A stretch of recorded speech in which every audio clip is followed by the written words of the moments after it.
Why, hello there. Today we will be reading about chairs. I hope you liked that little music intro, right? Diddly darn, darn, darn, dilly dare. Yes, but yeah, today we're reading about chairs. There was a poll out before where I was like, hey, through Discord on the server, you guys wanted to see me read some cursed fanfic? And it had a yes reception. So I was like, all right, we reading about chairs. We reading about chairs off Wattpad. Also, hello, Fizzy. Welcome to the stream. We're gonna be reading about chairs in this dank format, right? Diddly darn here. Allow me to change up the mood a little bit with this one other whack at the diddly darn Coolio Pogchamperist loop. Right, diddly darn here. There we go. Beautiful. This is the perfect mood that we want. All right. Chairs by Coronavirus on Wattpad. Peak entertainment. This is a Wattpad story about chairs. As we can see, a chair right beautifully, right diddly darn there. What are chairs? What are chairs, you may ask? They are a piece of furniture that people like to sit on, eat on, sleep on, dance on, and many, many, many, many, many more ways to use them. Chairs have 4 legs. Not the animal legs, not the human legs, the chair legs, exclusive to them only. They have very unique legs.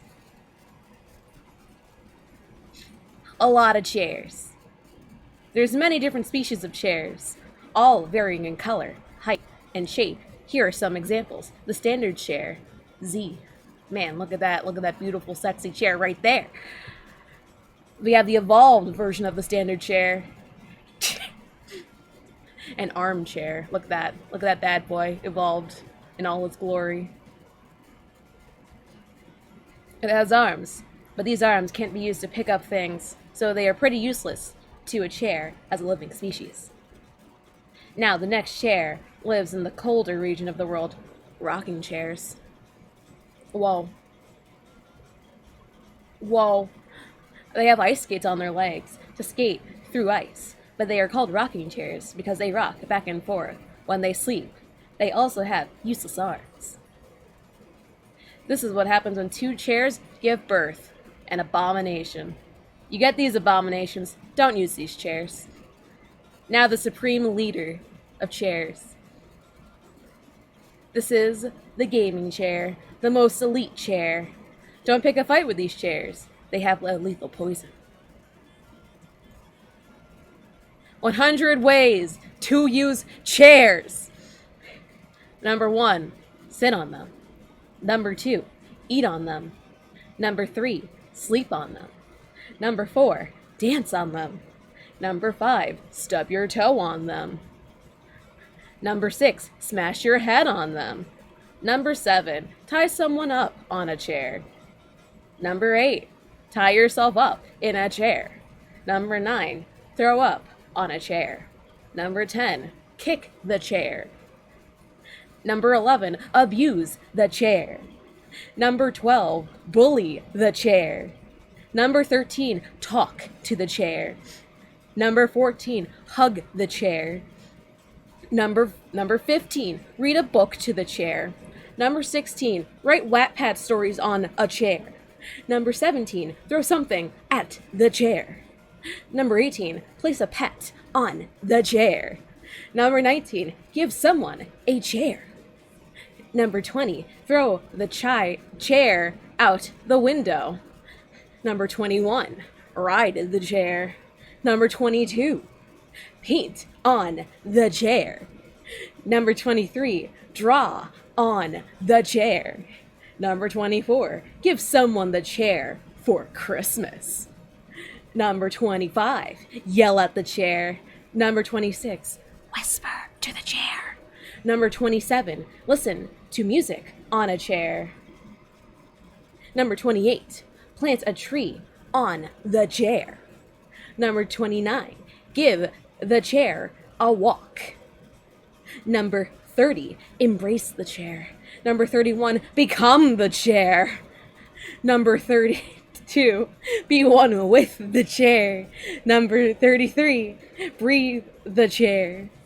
Number 34, inhale the chair. Number 35, exhale the chair. Number 36, play hide and seek with the chair. Number 37, go on a date with the chair. Number 38, celebrate a birthday with the chair. Number 39, study on the chair. Number 40, do a presentation on the chair. Number 41, learn on the chair. Number 42, learn about chairs on a chair. Number 43, give a chair to the homeless shelter. Number 44, hide the chair. Number 45, find the chair. Number 46, count money on the chair. Number 47, role play on the chair. Number 48, snuggle with the chair. Number 49, pretend that the chair is your crush. Number 50, propose to the chair. Number 51, kiss the chair. Number 52, teach the chair Pig Latin. Number 53, teach the chair any language. Number 54, place a chair on top of another chair. Number 55, build a chair skyscraper. Number 56, make a city out of chairs. Number... I'm scared. Dude, chair just doesn't, chair. Where was I? Oh, number 57, of course, put a laptop on the chair. Number 58, watch anime on a chair. Chair. That's how it goes. It's only chair. There was only ever chair. Chair was the only thing ever made in this world. Chair. It was only ever chair. Number 58. Watch anime on a chair.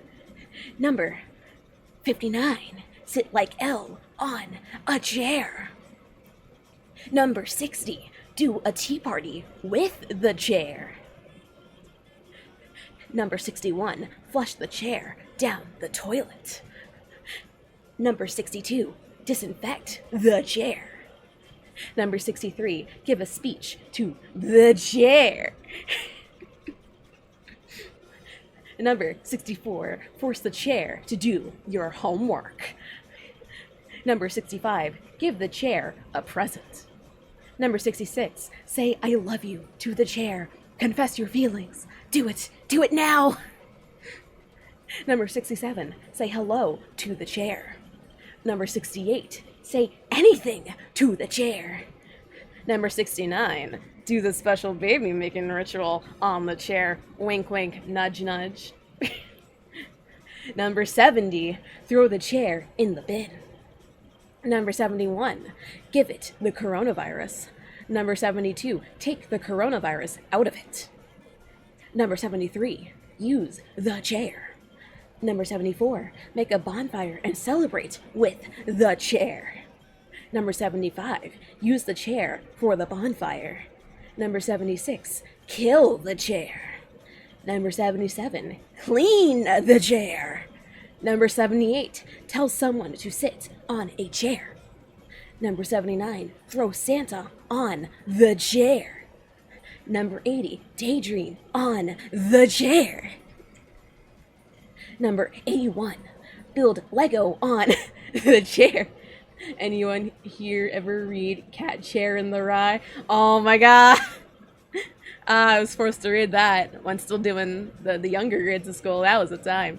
Alright, here we go. We still got a few more we gotta get through for this 100 list. Sharing is caring, after all. Beautiful, beautiful puns. We love to see it. We love to absolutely see it. Alright. Number 82. Adopt a chair. Number 83. Disown a chair. Number 84. Put a chair up for adoption. Number 85. Sell the chair. Number 86. Buy the chair. Number 87. Put the chair in a house. Number 88. Cry on the chair. Number 89. Slap the chair. Number 90. Give it a Todoroki scar. You know, like in My Hero Academia. That one. Will forever cherish this creepypasta. Number 91. Name the chair. Number 92. Give it a family. Number 93. Give birth to a chair. Number 94. Sneeze on the chair. Number 95. Use the chair as a slave. Number 97. Spit on the chair. Number 98. Fly on the chair.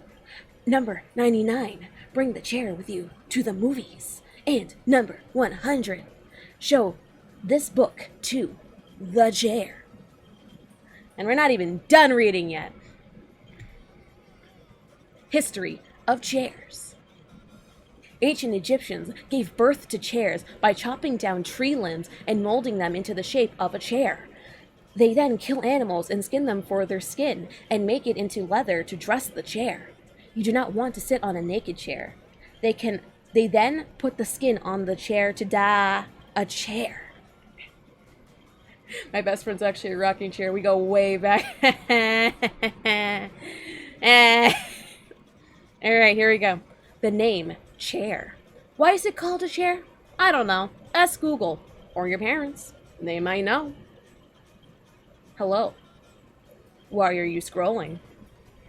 There is no point. Unless you want me to tell the truth. Are you sure?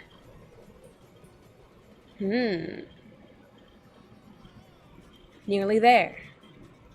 So close. The word chair comes from the 13th century word chair. That's it.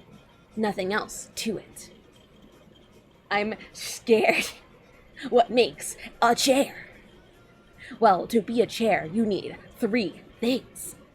1, the ability of someone to be able to sit on you. 2, they must be comfortable in that chair. Number 3, they would use you every day for many things. Is this a waste of my time? Yes. How would I describe a chair? I would describe it as. Oh, please, please load. It's freezing on me.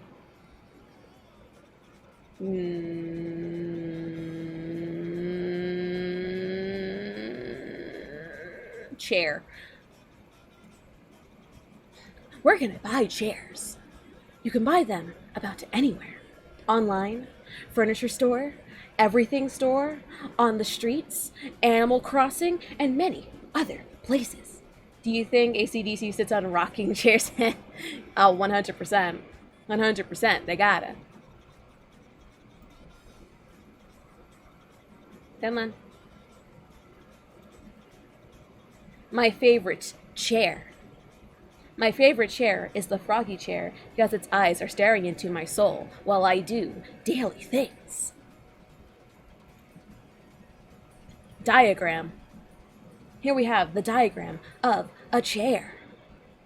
Dining chair. We got the top rail, the cross rail, the back post, the ear, the style, the seat, the apron, the rear leg, the spindle, the front leg. Wow, look at that chair anatomy. How do you make a hot dog stand? Take its chair. A chair's favorite food. They like cherries. They like it so much, they become the cherry. And as the saying goes, you are what you eat. I think it's also safe to say that cherries and chairs have a connection. We don't know what.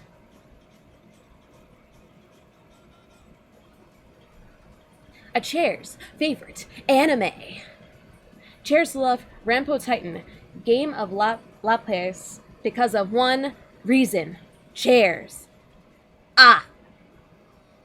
Its first 2 episodes are called Human Chair, so I'm assuming it has something to do with chairs. I haven't watched it, but the chairs surely have in their spare time.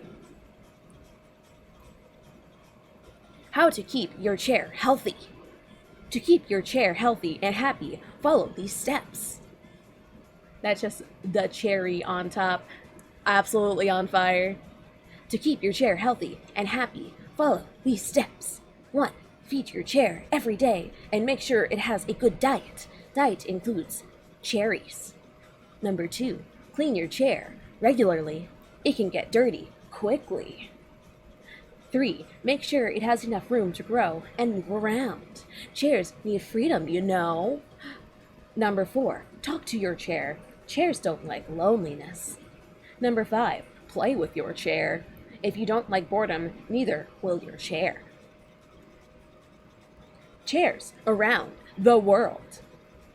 Chairs can be found all over the world and are, by far, the most popular furniture in the house. Everybody loves them. You should too. Otherwise, you will make them sad. Tear emoji, sob, sob, cry, cry. Goodbye.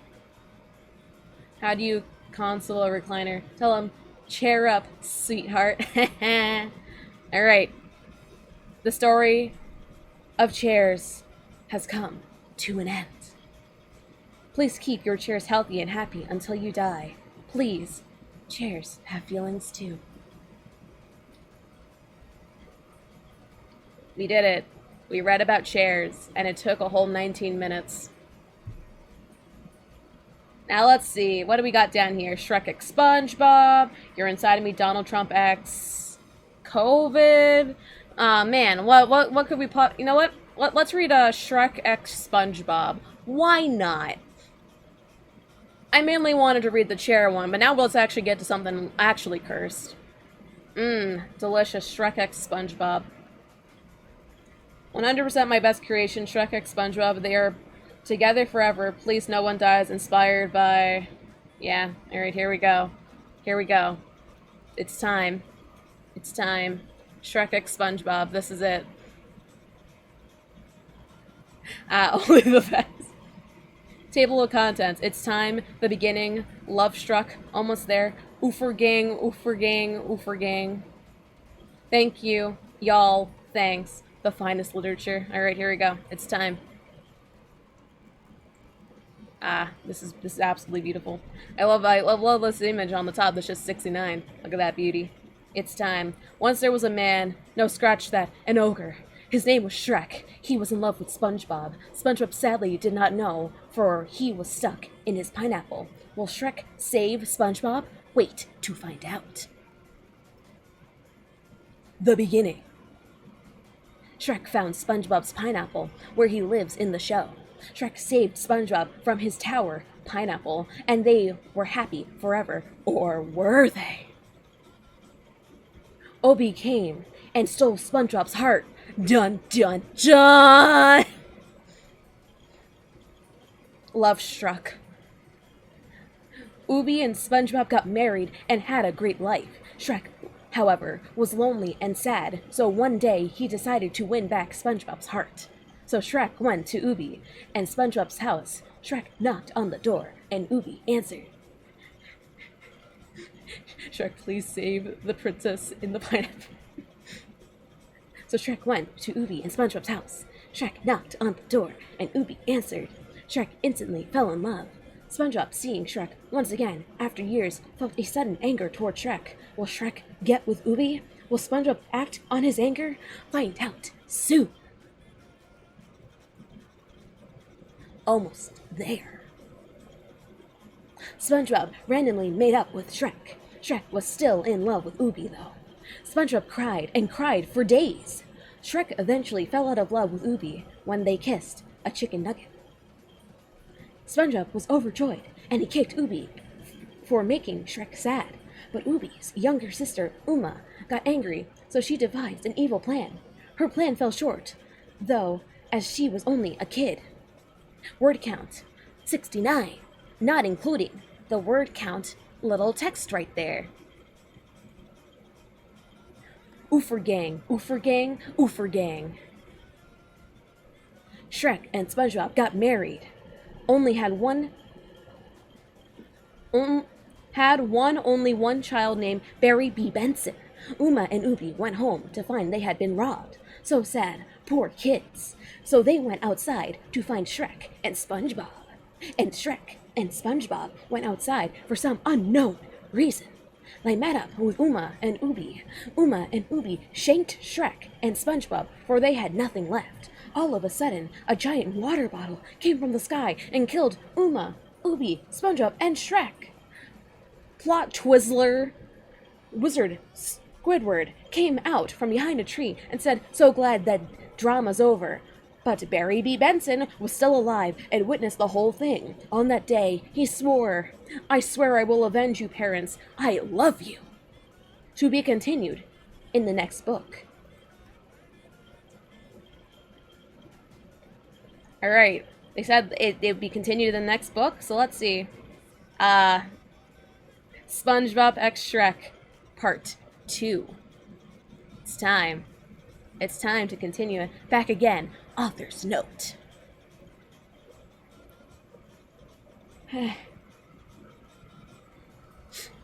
Back again, author's note. Okay, so finally here with the second book, after constantly getting asked to make it. So, yes! I'll update when I'm not taking care of a robot baby for my family in consumer science class. So Monday, yep, goodbye, I guess. Here we go, again. Barry B. Benson was walking in Jellyfish Fields when he came across Plankton, who was trying to steal Mr. Krabs' leg. Barry B. Benson was like, nope, and he yeeted out of there. The next day, Plankton was curious about who was watching him, so he got Karen, the computer, to implant a microchip inside Barry's head. Kercho, what? Lightning McQueen?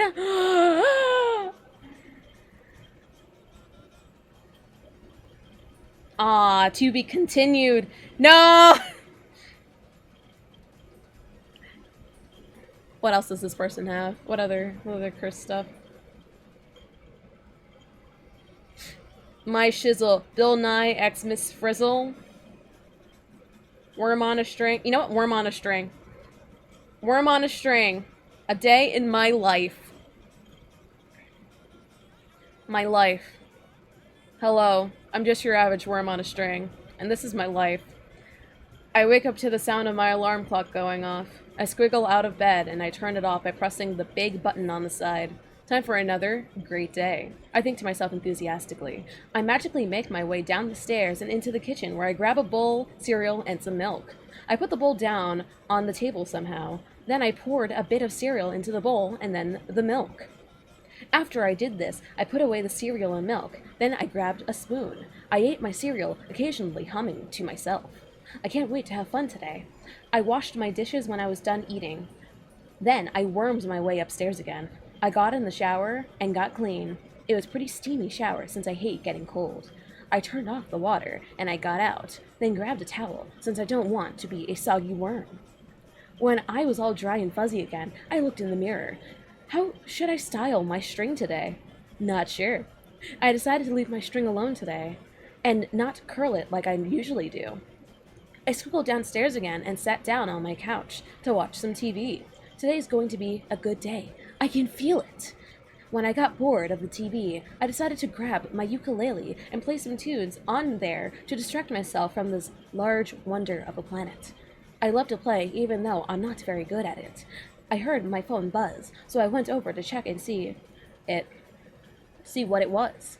It was a text from my girlfriend, and it read, "Hey, Wormy. I know you love me. I am very sorry, but I don't feel the same way anymore. I met another worm, and they have better looking string than you. Take care." What? After 8 years of dating, it's not my fault. I just want her to be happy, and that's how she feels. Then I can change. I went outside and picked some flowers and made a flower crown for myself because I know I am an amazing worm king, and it makes me feel pretty. I love my life as a worm, and I wouldn't change a thing. I love you. Thank you for coming along my day with me. Goodbye. Nice. But yeah, like I was planning on having it. Granted, it's like low volume. There we go. That's a little louder. It's a good meme, and then that's also to be continued. So let me go back. I need to know. Alright. My shizzle. Bill Nye, ex Miss Frizzle. Man. To be honest, my OTP. Alright, here we go. Magic Weed Bus. The first chapter. Hell yeah. Yeah! Start reading. Start reading. Magic Weed Bus. A Bill Nye ex Miss Frizzle fan fiction. The only fanfic that I've read so far that I was chosen in advance was the chair one. I'm kind of just winging it at this point. Alright, here we go. Magic Weed Bus. Everyone sat down in the class. Now, class, we have a guest speaking in our class today. His name is Bill Nye. Bill Nye, the science guy. Miss Nizzle smiled. Wow, sounds cool, Carlos said. Miss Nozzle got real close to Carlos's ear and whispered, "You shut your trap when he is here. No jokes, or I diddly darn swear I will break your finger off and shove it where the sun don't shine." Belle opened the door. Lamau.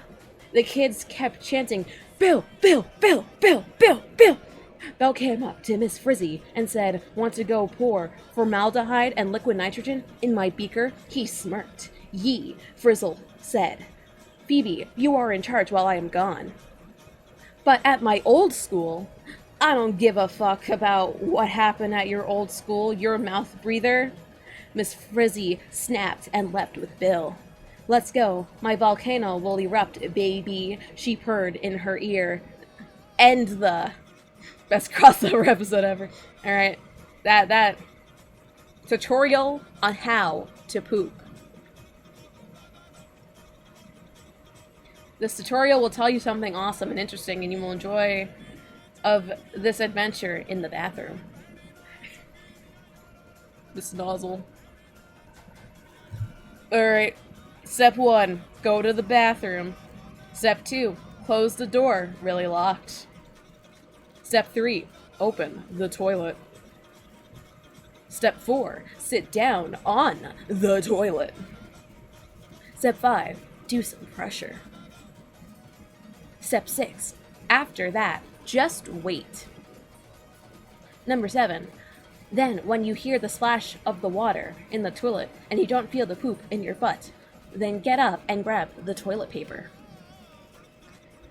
Step 8, with the toilet paper, clean the poop from your butt. Number 9, throw away the toilet paper in the toilet or in the trash can, but I will recommend the toilet. Step 10, as fast as you can, close the toilet and turn around. You don't want to see your poop. Step 11, flush the toilet. Step 12, wash your hands twice. Number 13, spray some Febreze. Number 14, run out of the bathroom. Bam, it's done.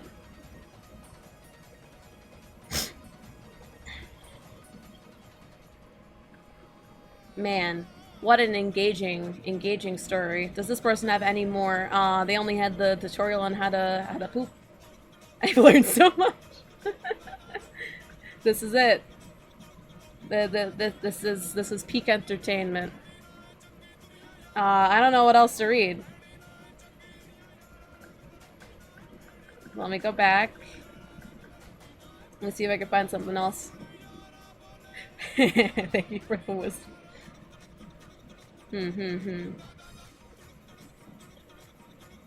Nugget. Pictures of this person's pet cat. It's gonna look like Garbo on the stream, though. Yep.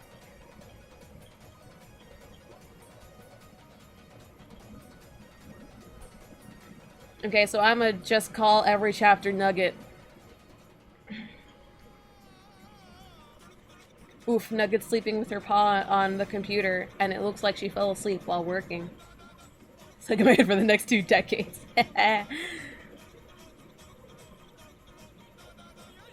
Nugget.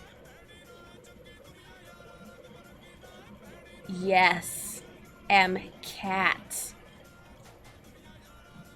Wow, wow, wow, wow. It's my cat again. Again. Cat. Mm-hmm.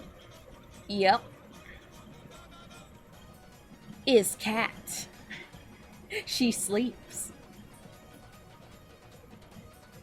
Let's see. Let's see. Alright, we need a search term for a cursed fanfic. Is cat. You know what? I'm gonna type in Shrek. That never disappoints. Never ever disappoints. We got Shrek X Obama, My Love for Shrek, Shronky, Shrek X Donkey. It's not easy being green, Shrek and Cosmo, Shrek X Bread. I think I like the Shrek X Bread. That seems like seems like the best option. Shronky. I'm putting that in. I'm queuing it up. I'm queuing it up. Shrek X Reader Smut. Nah, I don't want to read smut. I want like Dum Dum. I want like Dum Dum cursed fanfic. Let's see. Shrek is Love. Shrek is Life. I don't want to read that one. I remember seeing. Alright, that's a cursed one for the ages. Let's see. Haha, let's see. Shrek X Reader. Yeah, we're gonna read some Shrek fanfic. And hope, like, the moment that I see any of these turn to smut, I'm closing it out. I want them to be kind of cursed jokey, like, you know? Like how the last ones were. You know what? I got 3 up. We got Shrek X Bread, Shronky, Shrek X Donkey, and Shrek X Reader. Alright, here we go. Shrek X Bread. Alright, start reading. This is it. I feel like 90% of Shrek fic will be smut. I mean, I'm really hoping that Shrek X bread doesn't turn into smut. Too bad that's the sentence now. This is it. This is it. I also just realized I never turned on the closed captions, so it's only gonna start kicking in now. Alright, number 1. The loaf of bread sat in the kitchen, waiting to be sliced and put in the toaster. He looked around the room, wondering what kind of person lived in this house. It was a small hovel in the middle of a swamp. The smell would be unbearable for most, but this particular loaf of bread likes the smell of onions and rotting liver. Suddenly, the door was slammed open, and the loaf of bread heard a loud shout. "What are you doing in my swamp?" The loaf of bread was curious. Who could have such a beautiful voice? Was this the owner of this home? Would he eat the loaf of bread? Would he slice him up and put him in burning toaster? The loaf of bread was excited to see what this mysterious creature would do to him. All of a sudden, the creature walked into the room, and the loaf of bread finally saw the face of... Number 2. Bread's point of view. LMAO strong from downtown New Jersey. Bread's point of view. An ogre. The loaf of bread knew it. This was the most beautiful creature it had seen. The loaf of bread blushed, self-conscious about his one true love seeing it in his home, not knowing how it got there. Of course, it knew that Shrek wouldn't care how it looked. He knew they were soulmates. It was love at first sight.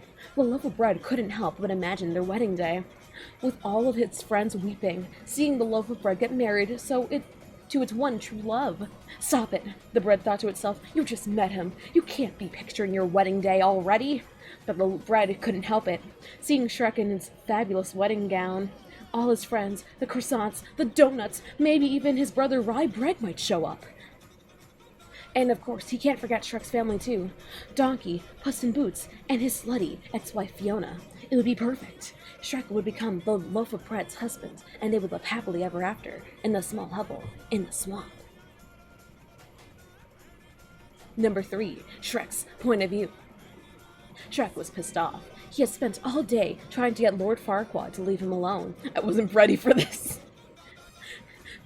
He had spent all day trying to get Lord Farquaad to leave him alone. Lord Farquaad kept coming to his house to try and convince him to be best friends. Shrek didn't need a best friend. He was fine on his own. He didn't need anyone. That's what he kept telling himself. After being bullied back in high school, he didn't think anyone would ever want to be with him, much less be friends with him. When he met Fiona, he thought that changed. He could finally trust someone who loved him for who he is, someone who loved him no matter what. Or at least, that's what he thought. He would never forget the day he found Fiona cheating on him, the day he walked in the door and saw her on the bed, making out with the one and only Donkey. Donkey looked at Shrek straight in the eyes. He could see the anger building up inside of him. Get out of my swamp! Donkey quickly skedaddled out of there, and Shrek finally made eye contact with his once lover. She looked at him with worried eyes, in fear that Shrek would never forgive her. Shrek, she said quietly, almost a whisper. He looked at her in the eye, trying to stay strong as he held back tears. You heard me, Fiona. Get out of my swamp.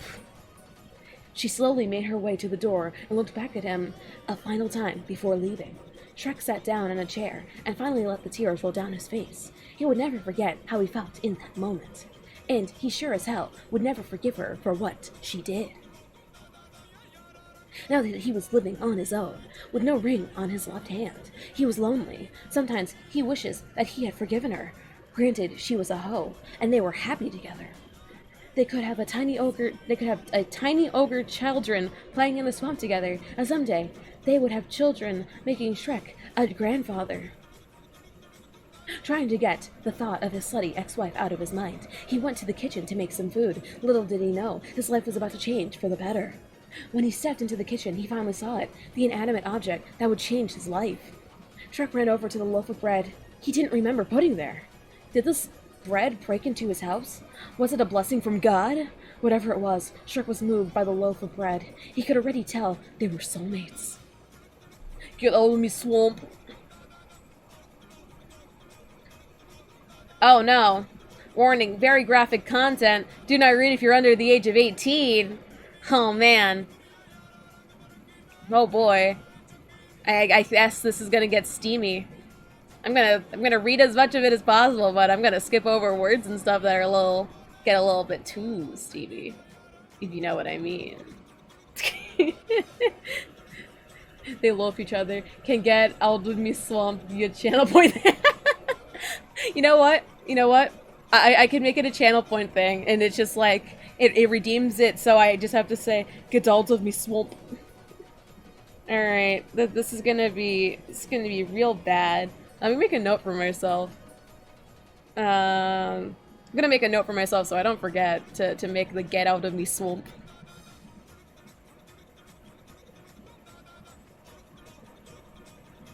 Wait, did you want that to be like a thing I had to say? Or a sound you could play? Because that would be the difference.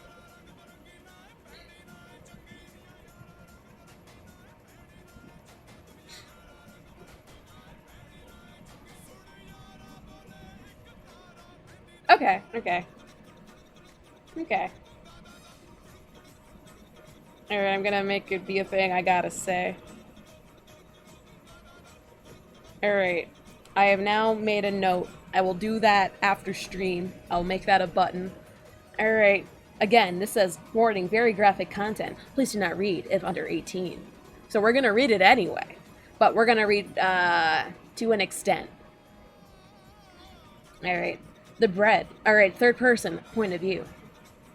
The bread was blushing, as much as a loaf of bread could. It waited for Shrek to reach the kitchen. That's when he would finally be with his lover.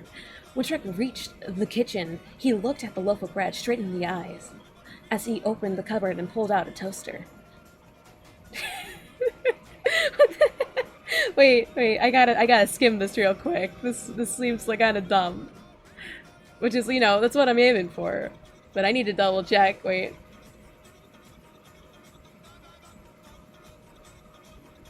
Yeah, this is probably fun to read. Alright, here we go. Alright. When Shrek reached the kitchen, he looked at the loaf of bread straight in the eye as he opened the cupboard and pulled out a toaster. Shrek slammed the toaster on the counter and forcefully plugged it into the socket on the wall. Shrek picked up a knife and slowly brought it down to the loaf of bread. He slowly... This is so dumb. Alright. He slowly pushed the knife down onto the loaf of bread. The loaf of bread would have made a noise, but it could not talk, as it was a loaf of bread. Shrek the bread need Jesus. Shrek picked up the slice of bread that he had cut off and brought to the toaster. When he dropped the bread in the toaster, he could already feel the heat engulf it. The bread was in agony. It spent 2 minutes in that toaster. It had felt like ages. But suddenly, the toaster popped up and sent him flying out of the toaster. The bread looked down at its body, which was now crispy and dark brown color. The bread was happy and hoped Shrek liked it too. No, bread dark. No. Based on the bread was happy and hoped Shrek liked it too. It meant that the bread was a what was it? Oh, it's either this isn't smut. This is hardcore core. Yeah, no, I was expecting smut based on that one warning at the top of it. Man. Oh, man. Poor loaf. Number 5. This will be the last chapter. Bread's point of view. Shrek and the loaf of bread had been together for several years now. They were now standing at the altar at their wedding. The loaf of bread stared in awe as it saw its soon-to-be husband walking down the aisle. Shrek was wearing a beautiful gown. The bread would have teared up at the sight if it had tear ducts. When Shrek got to the end of the aisle, it looked at its lover with tears in his eyes and said, "I love you." The loaf of bread was overwhelmed with emotion. He could tell that his friends and family, and even the whore Fiona, supported their relationship. All of their friends knew they were in love. Do you, Shrek, take this bread to be your lawfully wedded spouse? I do. Do you, nameless loaf of bread, take Shrek to be your lawfully wedded husband? The loaf of bread did not respond, as it is a loaf of bread. I love you. Oh, yeah, no, honestly, it is definitely a miss pun chance. I love you would have been so much better. It would have been so much better. Alright, here we go. Do you did the loaf of bread did not respond as it is a loaf of bread. I now pronounce you husband and bread. And then the author puts a note of so that's my extremely effed up fan fiction. Shout out to Liam for the idea. Beautiful. Alright. Shrunky. I don't even know where to begin. Do you think they paid for the reception with pumpernickel? I mean, maybe. Pretty Alright, here we go. Alright, here we go. Shrunky. Shrek X Donkey. We're just... let the cursed fanfics continue. The beginning. Fiona's point of view. Ever since me and Shrek had our little ogre babies, he seemed pretty distant, and he usually spends all of his time with Donkey, in the woods, looking for baby squirrels to feast on, while the adult squirrels watch. This isn't a new thing for Shrek. He's done this ever since we first met, when he rescued me from the dragon's tower. But ever since Donkey broke up with the dragon, after she ate all the hybrid babies, Shrek has been looking at Donkey in a way he would never look at me. I mean, can you blame me? Can you blame him? Donkey's one thick boy.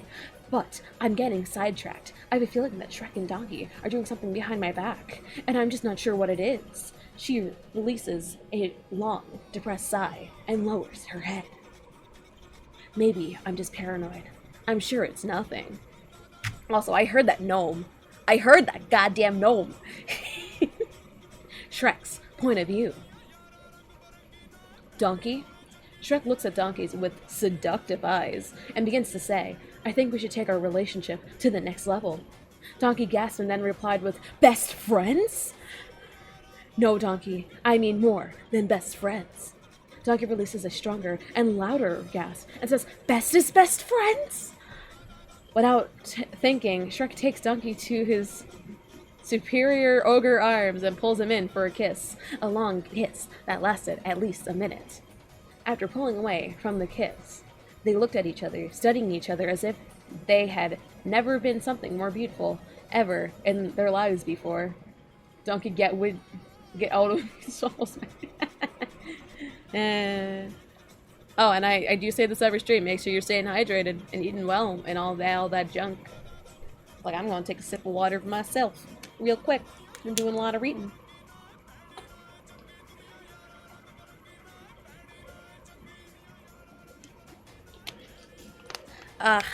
Water. Alright, here we go. Alright, here we go. Shrek then begins to say, I don't know what I'd do without you, Donkey. You're my everything. Without you, I am nothing. If we are not together, I am broken and empty inside. What alert.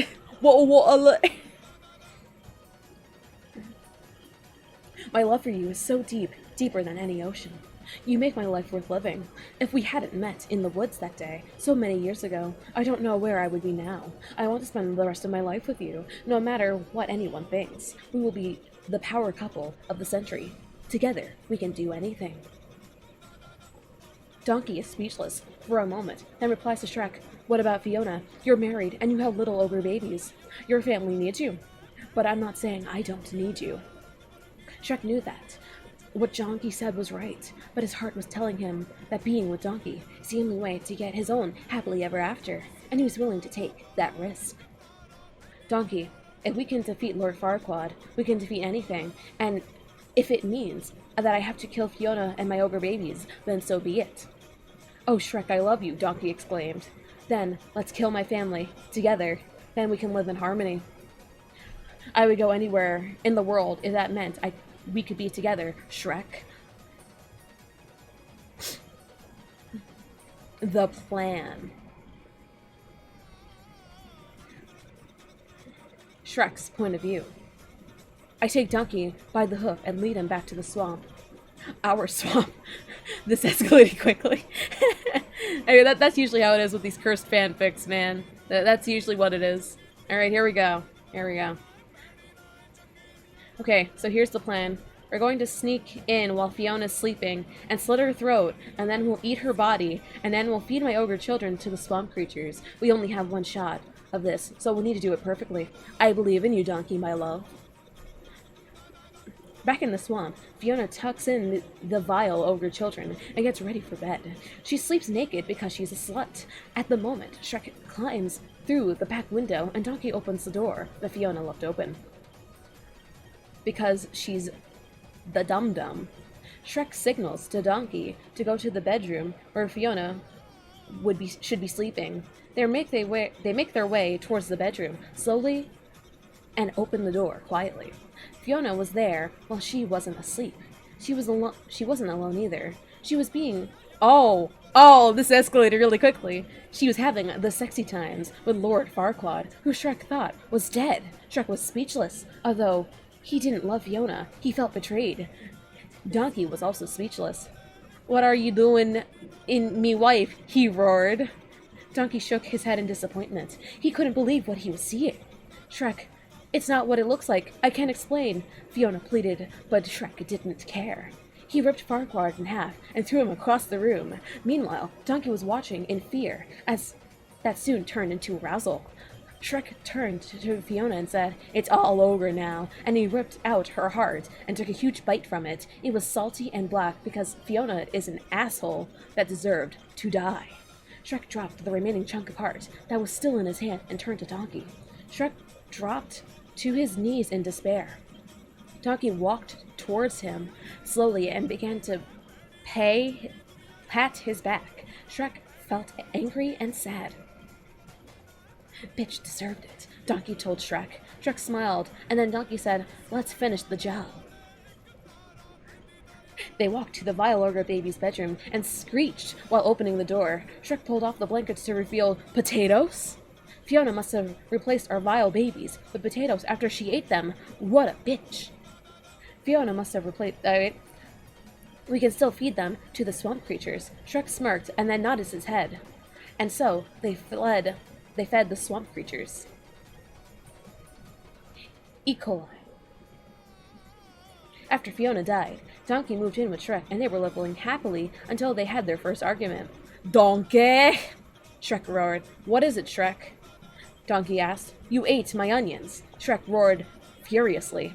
"Oh, Shrek, I'm sorry. Here, I got you a cookie." Donkey replied.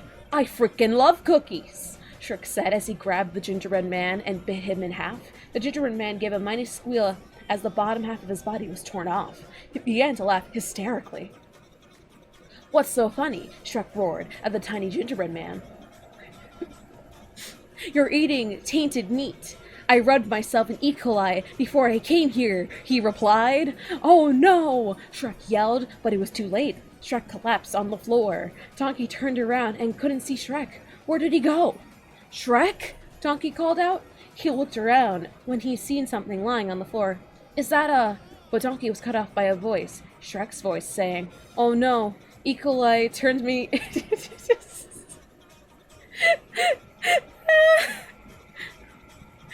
Alright, here we go.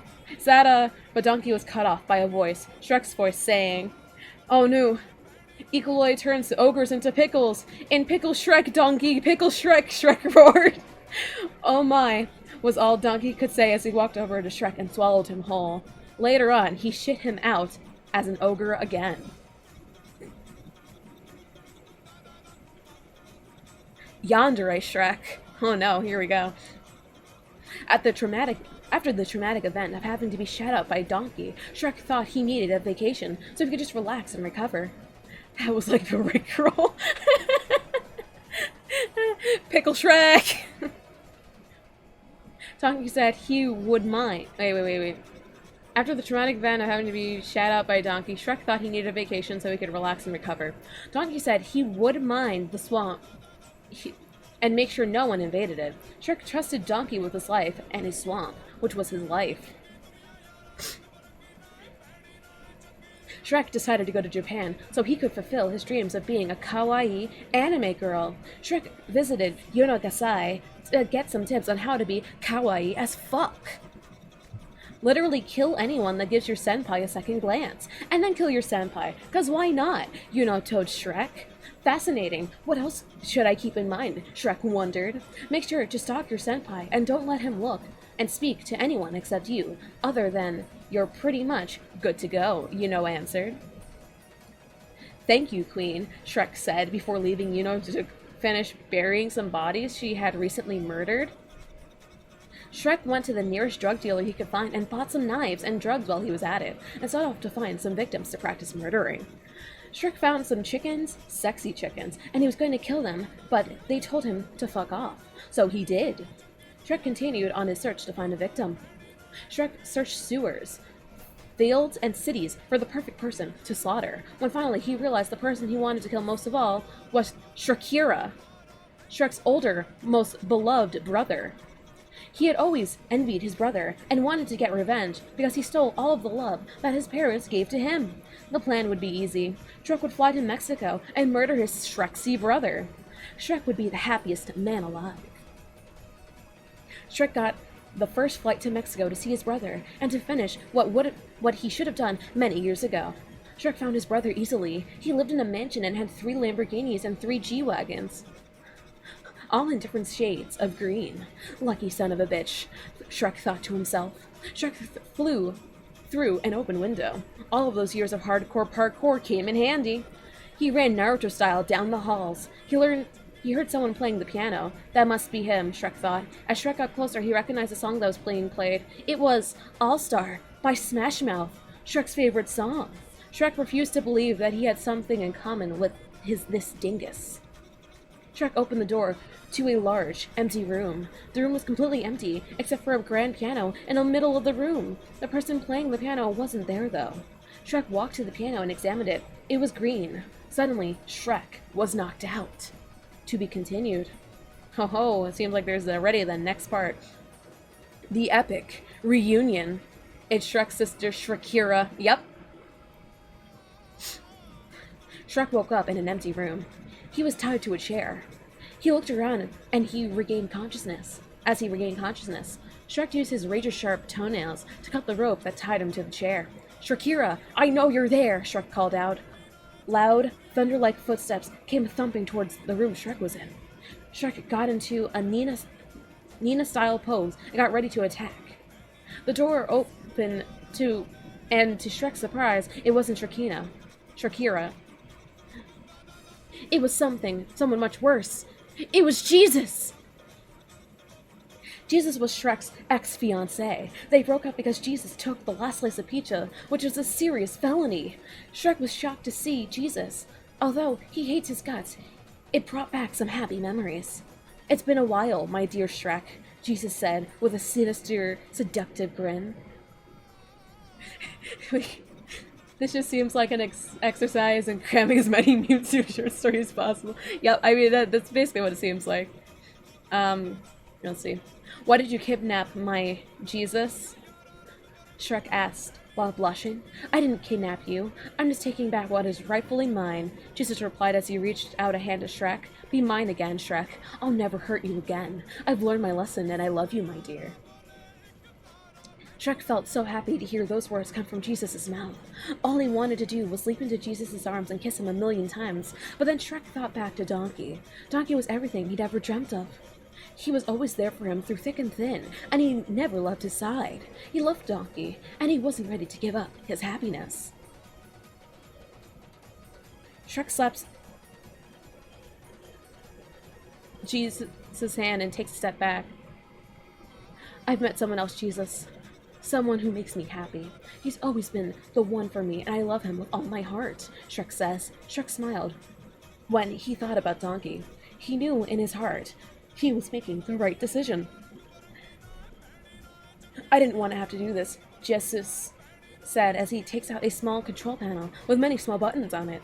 Jesus presses one of the buttons, and a cage lowers down with none other than Donkey inside.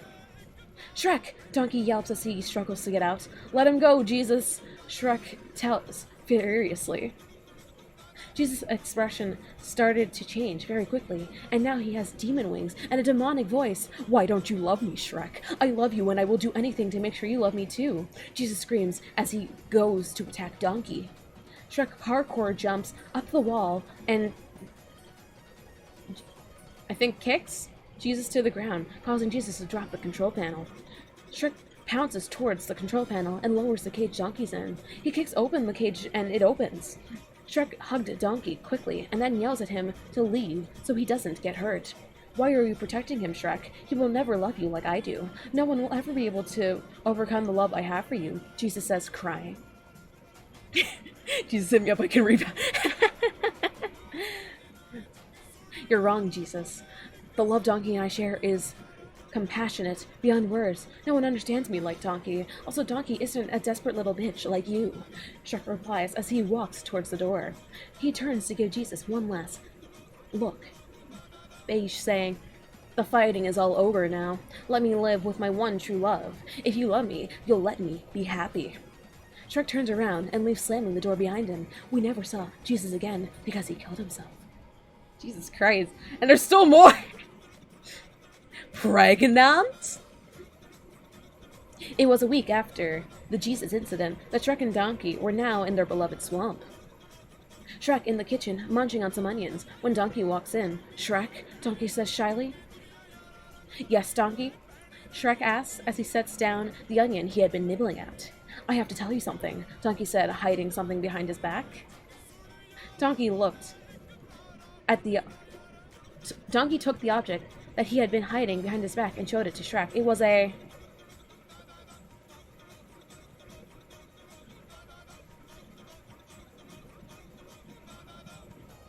Yes, folks, you guessed it. It was a pregnancy test. Shrek was shooketh. I'm preggers, Donkey said gleefully. Shrek was shook to the core. He didn't know what to do. What the actual fuck, Shrek says as he returns to reality. Are you happy? Donkey says as a tear streams down his cheek. Shrek picks up Donkey and swings him around and gives him a pet on the cheek.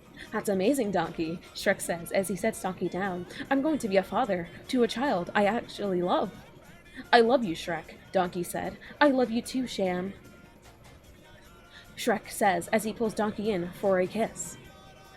Smash Bros. Yo, I am aware that the Smash Bros. Fanfic is the longest fic ever, and I don't want to read it. I've seen some bits and pieces of it, and I can't sit down and read that one, man. We need an intervention. We need a priest. We do a restart. 9 months later. Shrek and Donkey now have a beautiful baby ogre/donkey. He's kind of a hybrid. Donkey gave birth to their baby, who is called Satan because iconic, in a silver G-Wagon. 7 months later, everything seemed to be going fine until, this is not a test. This is your emergency broadcast system announcing the commencement of the annual purge sanctioned by the US government. Oh fuck, what will they do next? Oh my god, there's still more. I'm actually shook. After the purge, Donkey, Shrek, and Satan all decided they would move house/swamp because it would be safer. A good crack. So that's what they did. They moved to Pluto, the planet, so they could live in solitude. Satan was already getting along with the life forms on Pluto. He even had a crush. They would play all day while Shrek and Donkey got it on, if you know what I mean. After a few weeks of everything seeming fine, it all changed in what seemed like the blink of an eye. It's like that one quote. Everything can change at a moment, suddenly, and forever. The day started like any other, and Shrek and Donkey were cleaning up after breakfast. By this time, Satan had already left for school. He walked with Shithead, his crush, and they talked about anime, because they are weebs. Satan's heart pounded every time he heard Shithead speak. It was like he now had a reason to live. He decided that he must tell her how he feels. So what class do you have now? Shithead asked as she tucked her bright neon green hair behind her left ear. I have Torture 101 first thing today, his favorite class. But before, I have to go do something first, he says as he waves her goodbye. Video game Donkey, Shrunk, and Stan. Yes, this is it. Satan made his way to the computer room and got up the knockoff version of Microsoft Word. He was going to write a letter to Shithead telling her that he loved her. Satan poured his heart out on that page. He told her about how he dreamt about her every night and how he thought she was the most beautiful girl ever. When he was finally done, he printed it out and took it forever because it's Pluto and the internet is slower than my fucking granddad. Satan put the letter in the envelope and put her name on it. As Satan walked to Shithead's locker, he noticed footsteps behind him. He shook the feeling of being followed away. It was a school, of course. There would be people walking around. Satan got to Shithead's locker, and he put the letter in it, and then walked away, hoping nobody would see him. Satan's day we took by like any other, only today he had lots of anticipation as he waited for Shithead to get his letter. The day ended, and Satan slightly jogged down the street to meet Shithead where they normally met after school, so they could walk each other home. He waited for 5 minutes, and then finally, there she was. Satan embraces her for sudden rejection, but instead, he got a hug. Satan was slightly confused, but a hug from Shithead was something he couldn't deny. He got all flustered and hugged back. He could smell her hair. It smelled like sardines and tuna with a hint of wet dog. Satan had never smelled anything more beautiful in his life. But after about a few seconds, the hug ended. Satan was upset. He wished the hug could go on forever. Satan got nervous, but he finally got the guts to say, "What was that for?" as he tried to hide his blushing cheeks. "I got your note," she said, looking extremely happy. "So, what did you think?" Satan asked, hoping he got the answer he wanted. Shithead kissed Satan's cheek and let a slight giggle leave her mouth. "It was the sweetest thing anyone's ever given me," she said, smiling, with her cheeks slightly rosy. Satan smiled and hugged her. He was ecstatic that she felt the same way. He pulled her into a warm embrace. Shithead suggested that they began to walk home, and so they did. By the time they got to Shithead's house, night had already fallen upon Pluto. "I'll see you tomorrow," Shithead says, looking longingly into Satan's eyes. "I can't wait," Satan said as he planted a kiss on Shithead's forehead. Satan began walking to his swamp, which was only a little while away. He thought about Shithead the entire way home. He couldn't believe that she felt the same way. Just then, Satan heard the sound of leaves crunching under the weight of something. He also heard footsteps, which sounded the same as the ones he had heard earlier in school. The footsteps had an irregular pattern to them, almost like left, left, right, left, right, left, left, left, right. At this moment, Satan definitely knew something was up, but he couldn't see where the danger was coming from. His fast steps suddenly turned from a jog to a full sprint. Satan kept on running, but the footsteps never faded. They almost sounded as if they were right behind him. In his panicked state, he wasn't paying full attention to where he was going, and he took a wrong turn down a dead end. This was it. He was screwed. The footsteps stopped, and now Satan could hear heavy, very unsettled breathing. The breathing didn't sound like someone out of breath. It sounded as if a wild animal was out to pounce on its prey, almost like it was getting ready and closer. Satan closed his eyes and hoped that it was all just a dream. It wasn't. This was very much real life. Just then, Satan felt a long, narrow hand slide across his shoulder. His heart stopped, and so did his breathing. Satan reluctantly and cautiously turned around to see Christianity. Satan prepared for death, but he didn't expect that this would happen. Satan felt a tap on his shoulder, and when he reluctantly turned to see who it was, he was shook to the core. It was Bill Jensen. "Hi, do you want to convert to Christianity?" Bill Jensen said, making direct contact with Satan. Satan stood there, trying best not to cry. "No, you..." What? Nah, I'm not reading that. I'm not reading those lines right there.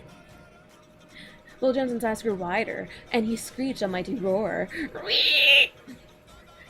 Bill roared as he ran into the wall at full speed and knocking himself out. Satan took this opportunity to make a run for it before that creep came back for him.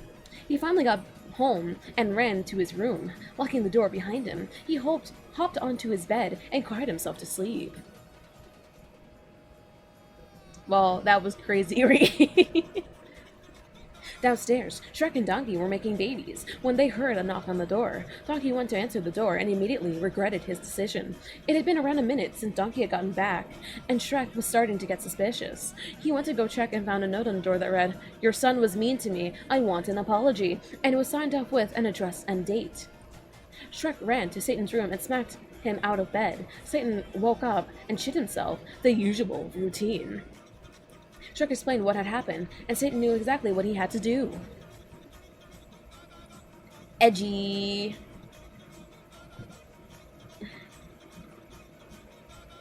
After Satan got abused by Shrek, he started planning his way to get Donkey back. He knew that there was only one person who could help him, Edgy. Oh god, that's an actual Instagram. I'm not searching that one up. I'm not gonna search that one up. Not one bit. Alright. Satan immediately started packing as the journey ahead would be a long and dangerous one. He packed a wooden spoon, which is the deadliest weapon in Ireland. I'm still traumatized from childhood. 5 McDonald's Monopoly tickets, a picture of Shithead, and roller skates. Before Satan took off, he went to his father, Shrek, and said, "I love you, Daddy Shrek." Satan attempted to hug his father, but Shrek was having none of it, and smacked him to the ground. After that, Satan took off, and after 10 minutes he had already been hit by a car, but because he's a legend, he walked it off, and secretly he was screeching inside of his head. Satan found a camel wandering the streets, and he stole it for the rest of his journey to find Edgy. He named the camel Tony, and Tony was a... Oh, Jesus Christ, it just keeps going. Tony was a registered sex offender with a prostitute as a wife. Jesus Christ. Time skip, 'cause I'm lazy. After passing through 10 miles of desert, Satan had learned about Tony's entire backstory, and Tony had learned how Satan had gotten in this situation. "Wait, you're looking for Edgy? The Edgy?" asked Tony. "Yeah, why?" asked Satan, confused. "He's my cousin. We see each other every Christmas," replied Tony. "I'm fucking shook. So you know where he lives?" asked Satan, getting very excited. "Yeah, he lives 10 minutes away from here, actually," Tony said, while taking a 90-degree turn. "Let's go, Tony," Satan said, riding into the sunset like the majestic being he was. The 10 minutes passed, and Satan only fell off Tony twice. "Well, this is it," Tony said, while yeeting Satan off its back. "Thank you, Tony. You have been the greatest help along this journey." "Thank you, my friend," Satan said while tearing up as the thought of saying goodbye to his new friend. "Fuck off," was all Tony says before leaving. "So Edgy, you can taste diamonds." Satan took a moment before walking up to the door and knocking on it. After a minute, someone answered. Satan looked through the slight gap between the door and saw him. The final daddle. Alright, here we go. Out from behind the door came the most holy man known to mankind, Edgy. He looked down at Satan curiously. "What is it, bitch?" he said, acting all high and mighty, which he was. "Sir Edgy, I've come to ask you for your help in saving my mother, Donkey," Satan replies, kneeling down to the Messiah. "What shall I get in return?" Edgy asked. Satan hadn't thought this far ahead. He assumed once Edgy seen his green, watermelon-shaped head, he would close the door in his face immediately. "Anything you want, Sir Edgy," Satan said back, hoping it was enough. Edgy looked at Satan pitifully. He went closer to Shrek and whispered in his ear, "Okay, I'll do it, but we have to be home by 9, or my ma will beat me to death with her crusty-ass slipper." Satan was overjoyed by this and now knelt down to Edgy's feet, started kissing them as a sign of gratefulness. Edgy kicked Satan off and whistled. Soon a beautiful winged horse came moonwalking out from the shadows. "This is my sexy-ass noble steed," Edgy announced. "Hee hee," said the horse. "Stop flirting, you," Edgy said, blushing. Not the junk. "Stop flirting, you," Edgy said, blushing. Satan was confused, but also excited because he finally got to ride something that wasn't home. That wasn't a dick. Finally, they set off on their journey. Satan was clinging to Edgy tightly, and it kind of turned Edgy on. Time skip. Jesus Christ, is long. Especially after a long ride, they made it. In front of them stood a large barn that appeared to be very old and unloved, much like Satan. Satan was the first to approach the barn. He walked up to the large door of the barn, and before opening it, he looked back at Edgy. He signed With a single tap on the door, the barn swung open, and Satan took a step backwards, making sure everyone looked okay. He made his way inside. The barn was definitely centuries old, and seemed to be falling apart, bit by bit. It looked like the perfect place to keep a hostage you just kidnapped to prove a point. Satan heard muffled screams and yells for help. It sounded exactly like Donkey. "Look over there," Edgy said while pointing to Donkey, who had been tied up to a chair with a gag in his mouth. "Mom," Satan said while making his way to his mother. Edgy could sense something was wrong. He just knew it. Satan tried to untie his mother, but failed as it was knotted in a crucifix shape somehow. And then, out of nowhere, there was yelling coming from outside. It sounded like a little bitch boy screaming about Jesus and Christianity, and then there he was. He burst open the door and walked in, dragging sinners behind him. When he seen Satan, Edgy, and the horse, he dropped the sinners and drank some holy water. Everyone stood there in silence while they all looked at each other. After about 30 minutes of silence, Bill decided to speak. "Apologize, sinner," he said while having a shit fit. Edgy went on to do his own thing in the corner with the horse, while Satan handled Bill. "For what? And give back my mother," replied Satan. "You hurt my feelings, so I won't give back your mother until you've apologized," Bill screeched. "For what? Wait, fine, I'm sorry. Now give back my mother," yelled Satan. "Okay, but first you have to convert to Christianity," said Bill, holding a Bible and holy water. "You no bitch," replied Satan. "What did you say? Jesus didn't like that language," Bill screeched while he clawed his eyes out. Satan shat himself. "I'm going to have to cut yourself. I'm sick now." Bill looked redder than a red dick. Satan shat himself again. Suddenly, Bill charged at Satan and tackled him.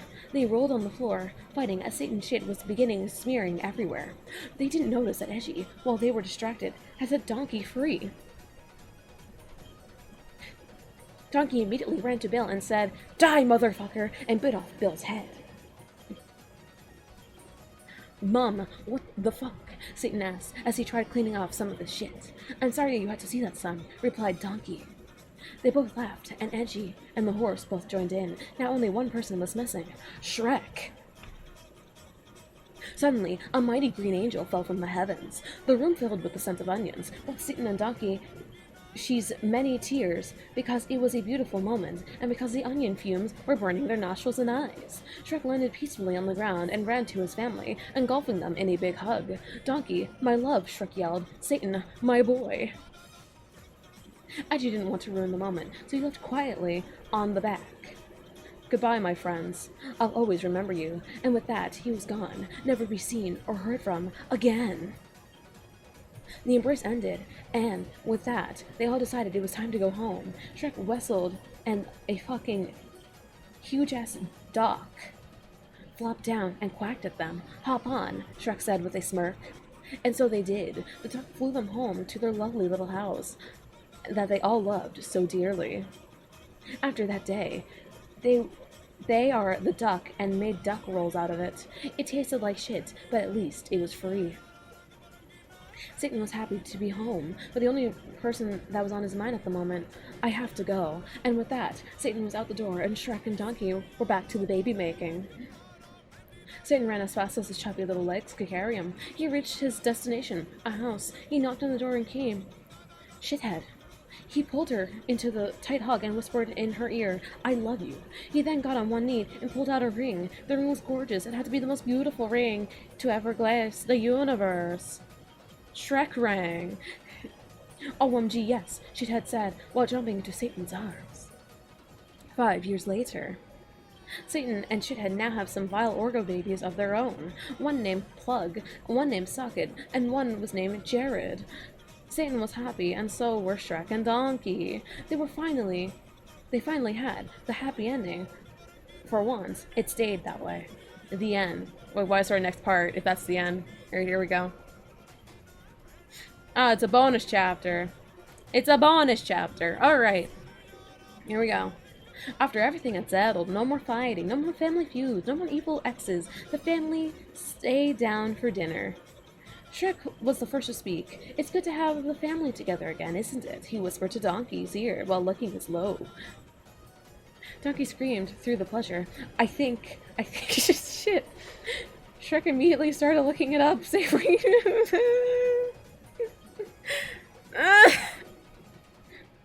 Licking it like it was the last. I wasn't expecting that. But also I should have expected it from this fanfic. Satan watched the happy couple and only wished that his relationship with Shithead come someday to be as adorable as his parents. While the chatter continued, Satan heard an odd noise. Hear you twats. Do you winks hear that? He asked puzzled. Shrek raised an eyebrow. I'm not. All of a sudden, Joe Cannon bawled into their third-story window. Joe? Donkey screeched. Joe's glutes were on full display for everyone to see. They were shining a bright light as if the heaven was reaching in front of their eyes. I'm here to deliver a message. Joe Mama. I can't take it. Alright, here we go. Joe said with a sexy voice. Yes, Satan asked, wiping away the drool from his bottom lip. It's from Mr. Kirk. He says that if you do not write an apology to him for speaking out that one time in French class, he will destroy your happy little family. I tried to fight him off, but he tried to steal my glutes. Joe confesses, bowing his head in shame. That's awful, replied Donkey. He knew the only way to fix this problem was to eat his family. Then they died. Elol. The end. For real this time. Maybe. Oh, please. Dear God, if I swear to God, if they try and continue it, I'm gonna actually... I can't. Alright. The next one that was up on the queue was Shrek X Reader. Because, you know, good story, 10 out of 10. We're jerk off 2 again. Lost brain cells. This book kept me sane. Now this is art. I am mentally ill. There you go. Yeah. Alright, the next one is Shrek X Reader. Actually, you know what? Let's take a look at these tags. Barry B. Benson, Bees, Donkey, Fiona, Furries, I Need Help, Prince Charming, Reader, Reader X Character, Reader X Shrek, Romance Shrek, Shrek X Reader. Why did I do this? Why did I write this? Yes. Alright, here we go. Here we go. Chapter 1, Shrek X Reader. Why am I reading these? This is Steph a cry for help. Alright, here we go. Here we go. It's time for more sin. It's time for more sin. How many? Oh, that's a lot of chapters. There's like 10 whole chapters. Alright, here we go. This is probably gonna be the last one. Because I don't think I could take any more after this, man. Alright, here we go. Here we go. Here we go.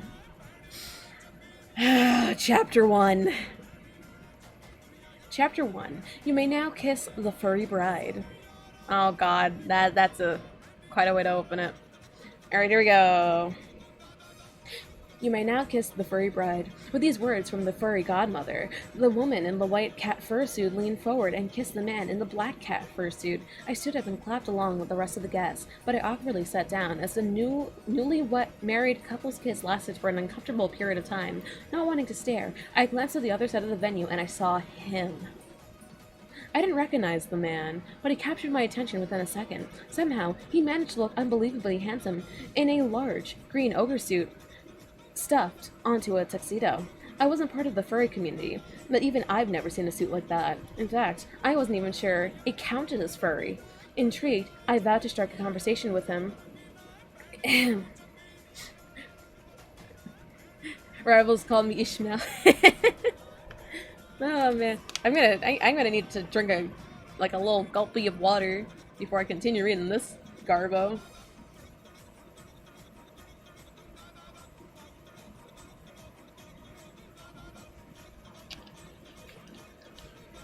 Alright, here we go. Here we go. Yeah. Intrigued, I vowed to strike a conversation with him after the ceremony. As the bride and groom finished their kiss, the band began a slow song and couples started to dance. Since I was single and attending alone, I chose this moment to seek out the green man. He wasn't difficult to spot, the only ogre in a sea of cats and dogs, and I elbowed through the crowd to reach him. Because I was the only guest who wasn't wearing the fursuit, I received a lot of strange looks, but I ignored them and focused on my target. Excuse me, sir. Whoa, Garbo. Hey, man. When I in this context, I'm more so referring to things I can turn my brain off to. I know that it's actually art. There's different tiers of Garbo content. This is on the higher end. At least so far, with that crazy killer opening. This is actually stimulating. How could you? Dude, the reading about the chairs made my brain turn off, and that's what I needed for the rest of these. All right, here we go. Here we go.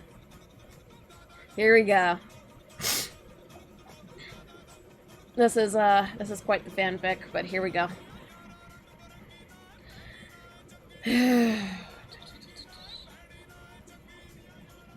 Alright. As the bride and groom finished their kiss, the band began a slow song and couples started to dance. Since I was single and attending alone, I chose this moment to seek out the green man. He wasn't difficult to spot. The only ogre in a sea of... I read that paragraph already. I already read that. Excuse me, sir. At the sound of my voice, he turned to look at me, and again I found myself struck by his charm. His gorgeous brown eyes, his perfectly shaped jawline, his large round nose. He raised an eyebrow at me and melted. Eh? He said in a heavy Scottish accent. Oh my, even his voice was hot, desperately trying to calm my heart. I cleared my throat. I'm sorry to bother you, sir, but I couldn't help but notice your fursuit. It's absolutely exquisite.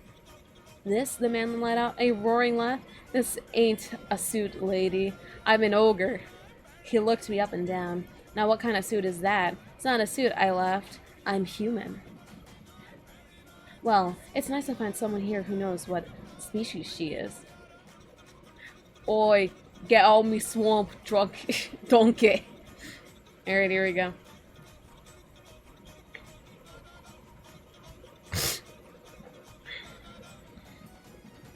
I smiled. Despite my attempts to calm my heart, it beat me more passionately every second. Likewise, I reached out a hand.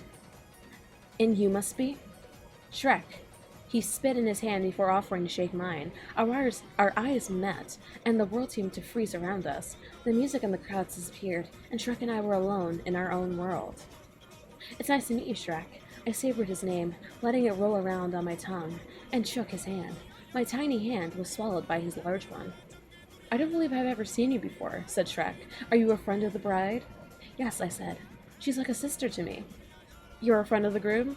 I don't know if I'd say friend. We just know each other, I guess, Shrek responded. You might be surprised to find that I don't have many friends. I'm your friend, I said breathlessly. You are, Shrek smiled. So, you're not dancing? He glanced over to the furries partying on the other side of the room. At that, I found myself crashing back to reality, and the music once again pounded in my ears. The crowd once again crushed us from all sides. I'm here alone, I said, hoping he'd pick up the hint. I'd love to dance if I had a partner. I would too, Shrek responded, and my heart soared. But my wife's taking too long in the bathroom. No. He can't be married. The only man in the world who I finally get along with. I opened my mouth to respond, but choked on my breath. I was shattered, lost in a vacuum. The crowd faded. The music numbed. I was once again in another world, but this time I was alone. I blinked away tears and swallowed a heavy sob. Your wife? Fiona, I'll introduce you if she ever finishes that crap of hers, eh? He chuckled, and I did my best to feign a smile through the cloud of tears. Oh, here she is now. I'm gonna do this next stream. Thanks for the idea. Let me steal it. Honestly, go for it. It's an experience.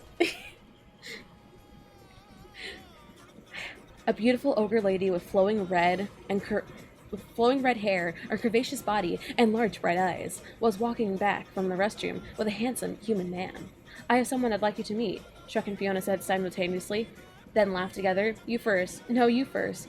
Despair gripped my chest. She's beautiful, and they already think on the same wavelength? They're meant to be together. All right, Shrek laughed. Fiona, this is...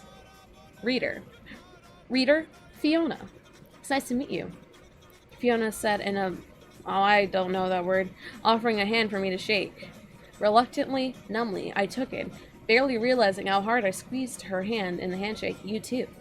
Now, Shrek, said Fiona, I'd like you to meet Prince Charming. He's the son of the furry godmother. The man Fiona gestured to was handsome, but not nearly as handsome as Shrek.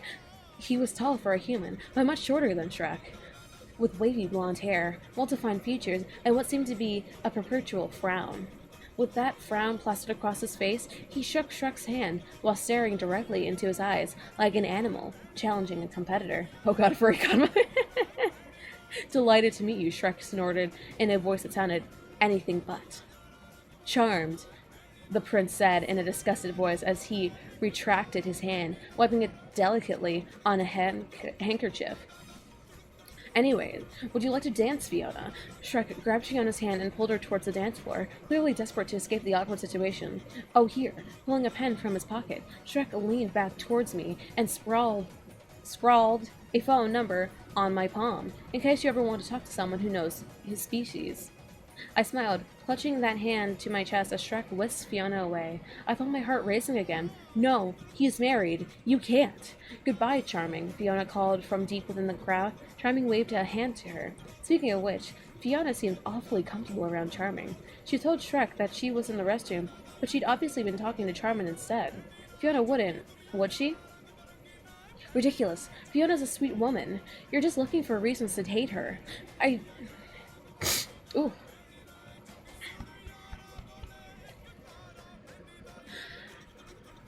I chilled myself and glanced over at Shrek and Fiona. Fiona was gesturing towards the restroom, and as I watched, she left Shrek behind again. I wanted to return to Shrek, but I knew it would be unwise. Fiona might return at any minute. Would you like to dance? I asked Charming awkwardly. Thank you, but no, he said, without looking up from his phone. I have someplace to be. Charming strode away, and a moment later, I watched as he followed Fiona to the bathroom. Holy, they really wrote a whole novel here. This is 10 chapters, and I'm assuming each one of them are about the same length. So that was the first chapter of 10. Chapter 2.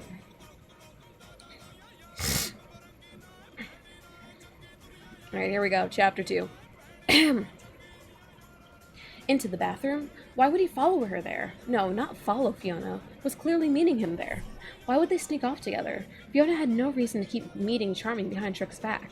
Unless...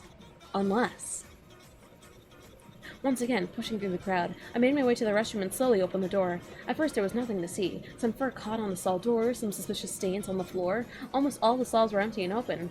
All, in fact, except the handicap stall at the end of the bathroom.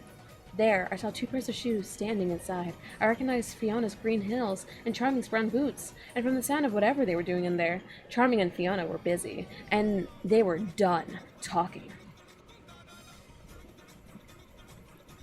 I stumbled out of the bathroom, slamming the door behind me. Oh my god. Oh my god. Does Shrek know? No way. Should I tell him? He's happy. I can't ruin this marriage. But it was Fiona who ruined his marriage. I could barely control the maelstrom of thoughts, drowning my head. The music still pounded throughout my body. The crowd of furries still pushed and shoved me. I didn't notice any of this as I stood there, as silent as death. I have to tell him. I can't tell him. I have to tell him. I can't tell him. As I stood pondering, the bathroom door suddenly opened behind me, and a hand grabbed me by my dress and pulled me inside. Before I had time to scream, I was thrust onto the floor with a sword pointed at my throat. How much did you see? Asked Prince Charming. I didn't, I gasped. Charming pushed the sword forward until it grazed my neck, and a tiny drop of blood rolled across the blade. How much did you see? I saw enough, I whispered, crawling back onto the wall, never taking my eyes off Charming's sword. Sweetheart, said Fiona, taking Charming's arm. She'll tell Shrek. Not if I have anything to say about it. Charming strode towards me, raising his sword in the air above his head. I closed my eyes and flinched, preparing for the strike when, "You can't kill her," Fiona cried. I opened my eyes slowly to find that she grabbed the sword from Charming's hand. Shrek knows her. She disappeared. He'll have questions, and the last thing we need is questions. Besides, we're at a wedding. Try not to smite anyone for once. Ugh, fine, Charming groaned. Good, Fiona pointed the sword back at me. But you listen to me, lady, and listen well. If you breathe a word of this affair to Shrek, we will find you, and... Here. She pressed the tip of the blade to my chest until I cried out in pain. We won't be as kind as we were today. Do I make myself clear? Yes, I whispered. Get out of my sight. I stumbled out of the restroom and ran out of the venue, stopping neither to congratulate the bride nor say goodbye to Shrek. I ran until I reached my apartment, and I didn't stop to breathe until I'd locked the door behind me. Glancing at Shrek's number on my sweat-smeared palm, I leaned against the door, slid onto the floor, and pulled out my phone. I should tell him, even if it puts me at risk. I should tell him. He deserves to know. After saying a contract for him, I typed out a long text to Shrek explaining everything I'd seen, everything Fiona had said. Hey Shrek, I wanted to tell you about something I saw today at the wedding. I thought you deserved to know. For a moment, I entertained my fantasy by letting my thumb hover over the send button, and again I crashed to reality, and again I remembered my place in the situation, and again I remembered that Shrek was a happily ever married man. Who was I to miss with that, one way or another? I deleted my message and replaced it with this. Hey Shrek, this is Reader. I just wanted to say hi. Not a minute later, my phone rang. I glanced at the name on the screen. Shrek. Chapter 3. Hello, I said, quickly picking up the phone. Shrek? Reader. Shrek sounded relieved to hear my voice. Where are you? Did you leave the wedding? Why is this actually pretty decently written? Or am I just... Honestly, like, the grammarly... Like, on a grammar perspective and like a description perspective, it's actually decently written. So yeah, like, it's pleasantly surprising, but also this is a Shrek X Reader fanfic. But we just got out of the furry wedding. Most of these I, like, see as, like, shitposts. And I got used to that shitpost quality. So seeing this thing a little bit better is actually kind of surprising. Yeah, I responded. I wasn't feeling well, so I decided to head home. How are things with Fiona? Shrek snorted. 3 guesses where she is. I already knew the answer. Back in the bathroom? She must be having some kind of stomach problem. Charming too, apparently. Keeps going back in there. Hey, better out than in, right? He chuckled. Yeah, I did my best to sound jovial. How could he see the situation so innocently? He trusts Fiona completely. What about you? How are you doing? I asked, desperate to change the subject. Shrek sighed. I'm alright, bored mostly. The furries are still dancing, but I don't want to join them without Fiona. I waited for him to say, I wish you were here, but he never did. I let the silence consume us for a moment before speaking. Do you happen to have any plans for tomorrow? You know, terrorize some citizens, squeeze a jelly from some eyes. Looks like my calendar's book. Oh, I responded, unsure of whether he was joking. Shrek laughed. I'm kidding. Of course I'm free tomorrow. Why do you ask? I just thought it'd be nice to see you again. Crap. That sounded like I was asking him on a date. Idiot, idiot, idiot. Get it out through your head. Reader, he's married. He's happily married. What a journey we've been on. I agree. I'd like to see you too. My heart stopped. Sorry? You can come visit my swamp tomorrow afternoon. Fiona says she'll be visiting a friend then, so I'm free to have my own visitors. Great. I couldn't hide my excitement from my voice. I didn't want to hide it. Could you text me directions? Well, Shrek suddenly sounded uncomfortable. About that. Fiona doesn't really like for me to have to email friends, so she checks my text messages every day. What a hypocrite. My hatred for Fiona bubbled in my chest. Ah, I understand. We don't have to text then. I don't want to cause any problems. I'll just give you the directions now, so you can start at the edge of the forest. As I listened and took notes, Shrek gave me directions to his swamp. Once he'd finished, I knew exactly where I'd be going tomorrow. Thank you. I look forward to seeing you. Me too. You? It was difficult to detect, but I heard a note of excitement in Shrek's voice. Oh. Disappointment crept into his tone. Fiona's coming back. I have to go. Fiona sounds toss.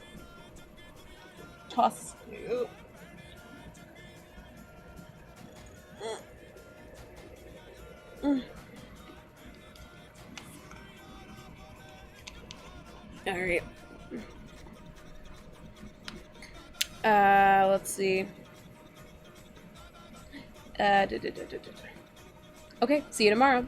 See you. And he was gone. I stood shakily from the floor and flopped down on my bed, clutching my phone in my chest. Despite my disgust with Fiona's treachery, I still felt a smile creeping onto my face. I'm visiting Shrek at his house. The next day, I spent 2 hours getting ready for my visit to Shrek's swamp. Although Shrek didn't seem like the type of person who cared much for beauty, I still wanted to look my best. After some careful consideration, I decided to wear a green dress that matched my hair and eyes, and I wore natural makeup. At around 2 p.m., I left my house and made my way to Shrek's swamp. Even though his directions were clear, once I entered the forest, I found myself wandering. Crap, I'm lost. As I passed a twisted tree for what I was sure was the third time, I heard a rustling in a nearby bush. Suddenly, a donkey jumped out and onto the path in front of me. I smiled. I loved animals. Hey there, little guy, I said to the donkey. Are you lost too? Heck no, said the donkey. I'm on my way to Shrek's. Oh my god, I shrieked, stumbling away from the donkey. Why are you talking? Oh, why wouldn't I be? Asked the donkey. It's hard to make friends without talking to anyone. I'm Donkey, and you're... I'm Reader, I said. It's nice to meet you. I'd met an ogre yesterday, so why should I be surprised by a talking donkey? You said you were on your way to see Shrek? Well, yeah. Do you know him? I mean, no offense, but you don't seem like his type of friend, that is. Not that he has many friends. Oi, donkey, get off of me, roof. Donkey babbled. Can you lead me to his swamp? I interrupted. I'm actually visiting him too, but I've gotten lost. Of course. Any friend of Shrek is a friend of mine. That's what I say. Donkey trotted ahead of me, humming a happy tune to himself. I jogged to keep up with him. After we walked some time, we reached a grassy hill covered with boulders. Now the swamp is just through here. Donkey glanced at a boulder as we stumbled past it. I like that boulder. It's a nice boulder. As we walked down the hill, I saw a swampy clearing at the bottom, surrounded by patches of land, muddy waters, and a few trees. In the middle of the swamp was a hollowed out tree stump on top of a chunk of land with a door in the middle. That must be Shrek's house. Donkey and I walked up to the door. I raised my hand to knock, but Donkey headbutted the door open, shouting, "Shrek!" Donkey, came Shrek's voice, frustrated but not surprised. What are you doing here? He came to the door. Oh, Reader! Donkey led me here, I said apologetically. That's great. Thank you, Donkey, said Shrek as if to say, Donkey, you can leave now. Donkey didn't pick up on the hint. He trotted into Shrek's house, babbling incessantly. This is going to be great. 3 good friends bonding over... Donkey! Shrek said in a warning tone. What? Donkey looked up innocently. I have a guess. Yeah, I know. Donkey, I'd like to spend some time with my guest. Yeah, me too. Donkey turned in a circle and sat down on the floor. Oh, for the love of... The duck! The duck!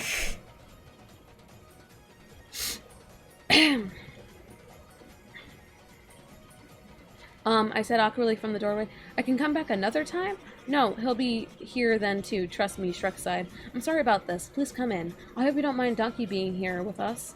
I don't mind at all, I said, although I did. Somewhat regrettably, I walked into Shrek's house. You have a lovely home. For the love of Quack. Really? Thank you, Shrek said. You're the first one to say that. Yeah, that's because Fiona hates this house. Donkey was silenced by a furious glare from Shrek. Reader, Donkey would like some swamp rat stew? Asked... Oh, wait. Reader, Donkey, would you like some swamp rat stew? Asked Shrek. Yeah, of course, said Donkey. He turned to me. Shrek makes a mean swamp rat stew. That would be wonderful, I said. I wasn't eager to eat any swamp rats, but for Shrek, I'd do it. Thank you. Shrek went into the kitchen. I heard the sound of him pouring 3 bowls of stew. Come on to the dining room, Reader, Donkey. Donkey and I sat down at the table, me in a chair, Donkey on the floor, and Shrek sat the bowls of stew in front of us, before sitting across from me with his own stew. After watching Shrek and Donkey slurp down their stew, I took a curious bite of my own.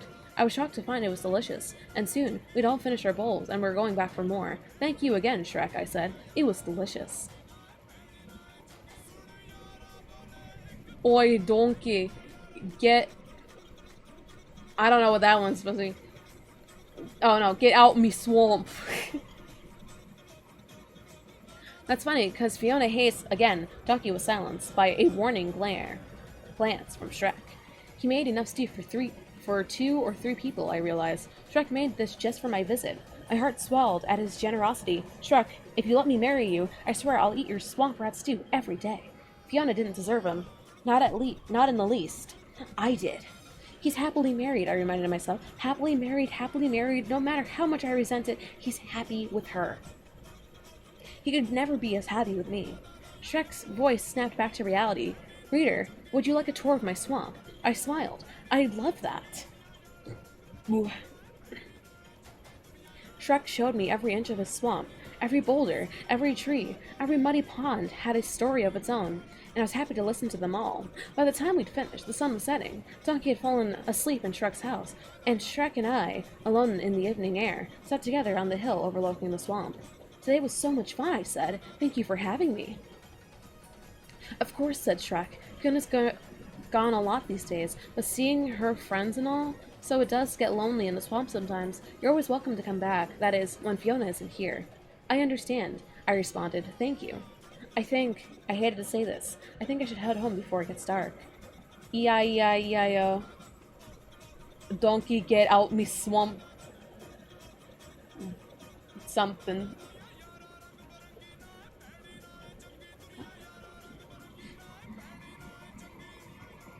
Well, I'm sorry to see you go, but it's for the best. I should wait for Fiona, so I'll have Donkey escort you home. Will you be back tomorrow? Of course. I did my best to hide my disappointment that Shrek wouldn't be the one to escort me. Shrek went to wake up Donkey, and I was soon on my way home, following Donkey through the forest. He chatted up a storm. I wonder if Donkey ever stops gossiping. Wait, Donkey was a huge gossip. He couldn't keep his mouth shut. Maybe I shouldn't tell Shrek the truth, but Donkey could. He wasn't under any threat, and he was so innocent that I'm sure that even Charming and Fiona wouldn't kill him. Donkey, I said slowly, how do you feel about going to spy for me? Chapter 5. Donkey and I soon found ourselves outside Prince Charming's castle, where Donkey had led me. It was shortly outside the boundaries of the forest, and for a castle, it was quite small. Really, it was more comparable to a large house. After wandering around outside for a while, Donkey and I found Charming's living room. Peeking through a window, we saw Charming and Fiona tangled up on the couch and kissing each other passionately. Donkey gasped. I gasped. That's... Donkey began to shout as I quickly covered his mouth. That's Princess Fiona, he whispered once I'd removed my hands. What's he doing with Charming? Donkey, I said carefully, I need you to keep coming back here, keep watching them, and see what else they do together. Don't you think Shrek deserves to know? Yeah, alright. But I just don't feel right about spying, Donkey responded. It's for Shrek, I pleaded. Your best friend. Donkey sighed. Fine. He stayed at the window, watching as I made my way home, finally at peace. By this time tomorrow, the secret will be out. Despite my hopes, when I returned to Shrek's swamp the next day, Shrek didn't seem to know anything about the affair. He told me excitedly about his plans for vacation with Fiona, how she'd been in an excellent mood that morning, and how she'd eaten his swamp rat stew without a single complaint. Shrek said that Fiona had gone to visit a different friend today and wouldn't be back until late, and that he hadn't seen Donkey since last night. Even as Shrek and I spent a fun day hunting frogs and snakes, I couldn't shake my anxiety over Donkey. Something terrible must have happened to him. I knew while he was at Charming's castle. As soon as I found the opportunity, I left Shrek's swamp and went to search for him. I just remembered I told Shrek I have a job interview this afternoon. I'd better go. All right, said Shrek. I'll see you tomorrow, reader. As soon as I went out of Shrek's sight, I began to run around the forest towards Charming's castle, past countless trees, swampy ponds, and caves. Running past a particularly large cave, I suddenly heard voices from inside. I'll see you again on Thursday? Fiona's voice. I stopped running and crept behind a boulder outside the cave. I'll be here, Princess, came another voice. One I knew all too well. Donkey? Fiona wandered out the cave, humming to herself, and Donkey followed about a minute later. I grabbed him and pulled him from behind the boulder with me. What the heck were you doing? I hissed. That princess sure is delicious, said Donkey dreamily. Donkey, you didn't. Donkey blushed, but didn't respond. How did you even... Never mind. I don't want to know. Why? Well, she found me following her last night. She said that she always felt a certain way about me, and she brought me to this cave. And one thing led to another. She left for a few hours this morning to see Shrek, but she came back to me as soon as she could. What about Shrek? I asked incredulously. His best friend and his wife. He'll be heartbroken. Well, I say it's unfair for him to keep Fiona all to himself. Donkey, I shouted. They are married. Where was I? Uh, what? Are you jealous? If you want, I can mention you to Fiona. I mean, no offense. I don't think she really likes you, but maybe. I don't want Fiona, I exploded. I want Shrek. Chapter 6. You want Shrek? Donkey gasped. No, I... So that's why you're so obsessed with Fiona. You're trying to break them up. I'm not... You know what I'm gonna do, Donkey said in a dangerously low tone? I'd never heard before? I'm going to find Shrek right now and tell him that you've been stalking his wife because you're obsessed with him. Your friendship with him will be over once I tell him the truth about you. No, no, no, I said quietly. Donkey, who'd stood to make his way to Shrek's swamp, looked down at me. What? You aren't going to tell Shrek the truth about me, I said slowly, getting to my feet, because I kicked Donkey in the gut, and he fell to the ground in pain. I'm going to tell him first. And I ran. I sprinted towards Shrek's swamp. Only one thought was on my mind. I have to beat Fiona. If she returned before me, then I'd be unable to tell Shrek anything, or even enter the swamp. I pushed myself to run faster, and soon I was stumbling down the hill leading to Shrek's house. Reader? Shrek walked outside to meet me. Are you alright? Shrek, I gasped. I didn't want to be the one to tell you this. You can tell me anything, Shrek said. Not this. What you have to know. I imagined a charming sword pointed at me, and I tried to push the image out of my head. Shrek looked at me expectantly. Shrek, Fiona's with someone else. I know. She's with her friend. No, I mean, she's with someone else, Shrek. Fiona's cheating on you with Prince Charming and Donkey. That's not true, Shrek shouted, and I flinched. Why would I lie to you, I whispered. Why do you think she spent so much time with Charming at the wedding? Why do you think she kept going to the bathroom the same time as him? My voice rose with every word. Why do you think she keeps leaving to see some friend? Why do you think Donkey never came home last night? Why do you think she keeps neglecting you? I caught them in the act, Shrek. Both of them. You can choose to believe me, or you can choose to send me away right now, and I'd understand if you did. Shrek stayed silent for a long time, staring into the space between us, and I, accepting that he'd reject my claims, began to walk away. Reader? His voice was hoarse, as if he were holding back tears. Wait. Shrek turned around slowly. I need your help. Of course, I said, trying to squash my rising joy at the fact that Shrek would soon be single. If you're looking to break up with her, I could never, Shrek interrupted. Fiona's the love of my life. I have to get her back. No. So what do you need my help with? I whispered. I want to make Fiona jealous enough to come back to me, said Shrek. She hates when I have female friends, so, reader, will you pretend to be my girlfriend? Oh, the plot thickens. Chapter 7. Let me take another sip of water. I'm feeling it in my throat.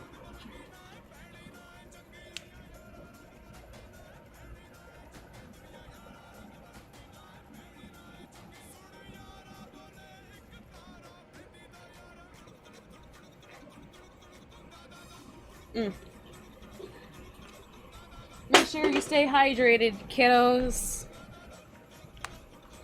Oh heck, one of my things are dying. Give me a second. I gotta plug it in before I read more.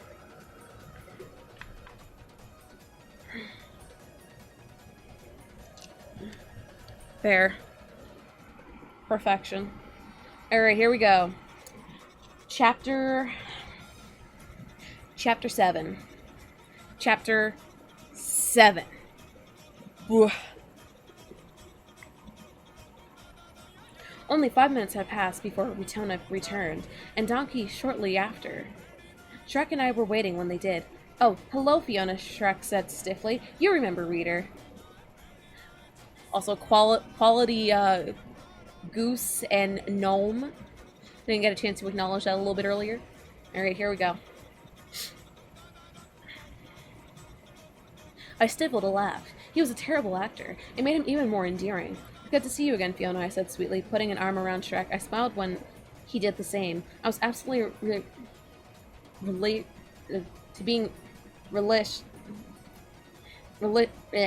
relishing? What? Being Shrek's girlfriend, even though I knew it was all an act. Fiona's word, smile masked a glare. Reader, it's good to see you too. Although, after our last conversation, I wouldn't have expected you to be here. She giggled as if the murder threats were a joke. Life is full of surprises, I said, stepping closer to Shrek. Yes, said Fiona. It is. Look, it's nice having here, but I haven't been home often these past few days, and Shrek and I were planning to spend the evening alone together. She glanced towards the door. Actually, said Shrek, I just asked Reader to stay with us for dinner, and she accepted. I hope that's not a problem, I said sweetly, staring Fiona dead in the eye. Not at all, Fiona responded through gritted teeth. I'll be staying too, said Donkey, glaring at me. As Shrek's best friend. Ah, said Shrek. But Reader is my best friend now. What followed was possibly the most awkward dinner I'd ever experienced. I sat beside Shrek on one side of the table, while Donkey sat beside Fiona on the other. Shrek then cooked a variety of excellent dishes using the frogs and snakes we'd caught earlier. But it was difficult to enjoy my meal while sitting across from Fiona, who pointed her knife at me every chance she got while shoveling food into her mouth with her fork. In contrast, I ate slowly, knowing that the longer I stayed, the longer Fiona would suffer, and that knowledge, in itself, was enough for me to stay and be threatened by Fiona. She couldn't touch me while Shrek was here. Everyone was silent except for Shrek, who excitedly detailed all the fun we had together over the past few days. I popped in every so often to add my own descriptions to our adventures together. Fiona and Donkey sat in a silent fury, Fiona clutching her knife, Donkey baring his teeth. By the time I was ready to head home, it was nearly midnight. I'd better go, I said. I'll be back tomorrow. I'll be thinking of you every second until then, Shrek called after me. Me too, you. Shrek laughed while he heard me quote him, and I felt joy rising within me. But my joy was crushed when I heard Shrek's laugh cut short and saw Fiona dragging him back into the house, her expression deadly. Chapter 8. The next morning, I planned to visit Shrek after work. I was a writer for a magazine, and in most days, I worked from home on my laptop. Today, though, I had to visit my boss at the office. Because my office was close to my apartment, I decided to walk there. As I left my apartment, I began to walk to the office. I noticed a strange woman following me. The woman was of medium height, with short brown hair and large black sunglasses. She wore a yellow striped dress and carried a bouquet of flowers. When I increased my pace, she matched it. When I turned a corner, she did too. When I spent several minutes walking in circles around the same block, she followed. Excuse me, I called, turning to face her. Why are you following me? The woman adjusted her sunglasses but didn't respond. Did you hear me? I stomped up to her. Why are you following me? Who are you? Without a word, the woman dropped the flowers she'd been holding to reveal a knife hidden among them. Oh my God, I whispered. I wanted to run, but my legs were cemented to the ground. I don't have any money. I don't want money, the woman hissed. Then what do you want? I got a sinking feeling in my gut. Follow me. I looked around, and surrounding me was a swarm of bees? They answer to me, said the woman. If I tell them to attack, they attack. So if I were you, I'd shut up and follow. I heard that you're deathly allergic to bees. Reader. She knows my name. She knows where I work. She knows everything about me. With no other options, I lowered my head and followed the mysterious woman down a dark alley. Fizz Khalifa. Ha. Alright, here we go. Chapter 9. There's one more chapter right after this. Yo, wait. Oh my God. Wait a second. I just realized both of you guys had rated. Oh my God, thank you. Wait. I didn't even I was so absorbed in the Shrek fanfic that I didn't even realize. Oh my God, thank you so much for the rates. I appreciate it. I mean, after this fanfic, I'm gonna stop for the night because this is a lot. Alright, chapter 9. A bee gang? I sat in the middle of a dark room, underground, surrounded by bees. The woman with a knife, who'd identified herself as Vanessa, stood in front of me, her arms crossed. So, that is hard to believe, Vanessa scoffed, as if a bee gang weren't so strange. The woman must be insane. I chose my words tactfully, so as to not provoke her. So it's a gang, like an actual gang? Yes, of bees. Actual bees. Yes. And, why does this exist? There are a lot of things wrong in the city, Vanessa said darkly. We fight for bees everywhere. Yes, you do. That you do. It's been on loop the entire stream. I mean, except at the very beginning, before I fully started the stream, I was playing I think it was like the Hall of the Mountain King to lead up to this beautiful bulbous head that I've created for myself. And then I swapped on this song, and it's just been looping for like an hour 50 minutes, I want to say, maybe longer at this point. But yeah, it's the song, man. All right, where was I?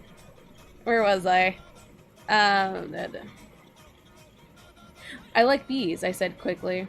I mean, even though I'm allergic to them, I love them. Maybe I could convince this crazy lady that I was on her side. Also, for those of you who are joining in from the raid, this is a Shrek X Reader fanfic that we're reading. Just an FYI. We're reading Cursed Fics today. That's literally all it is. Alright.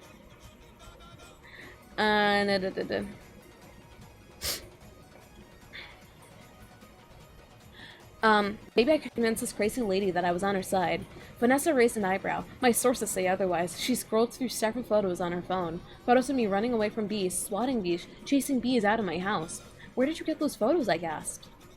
We have data on every human in the city, every wrongdoing against bees. But, despite your sins, we haven't brought you here for that.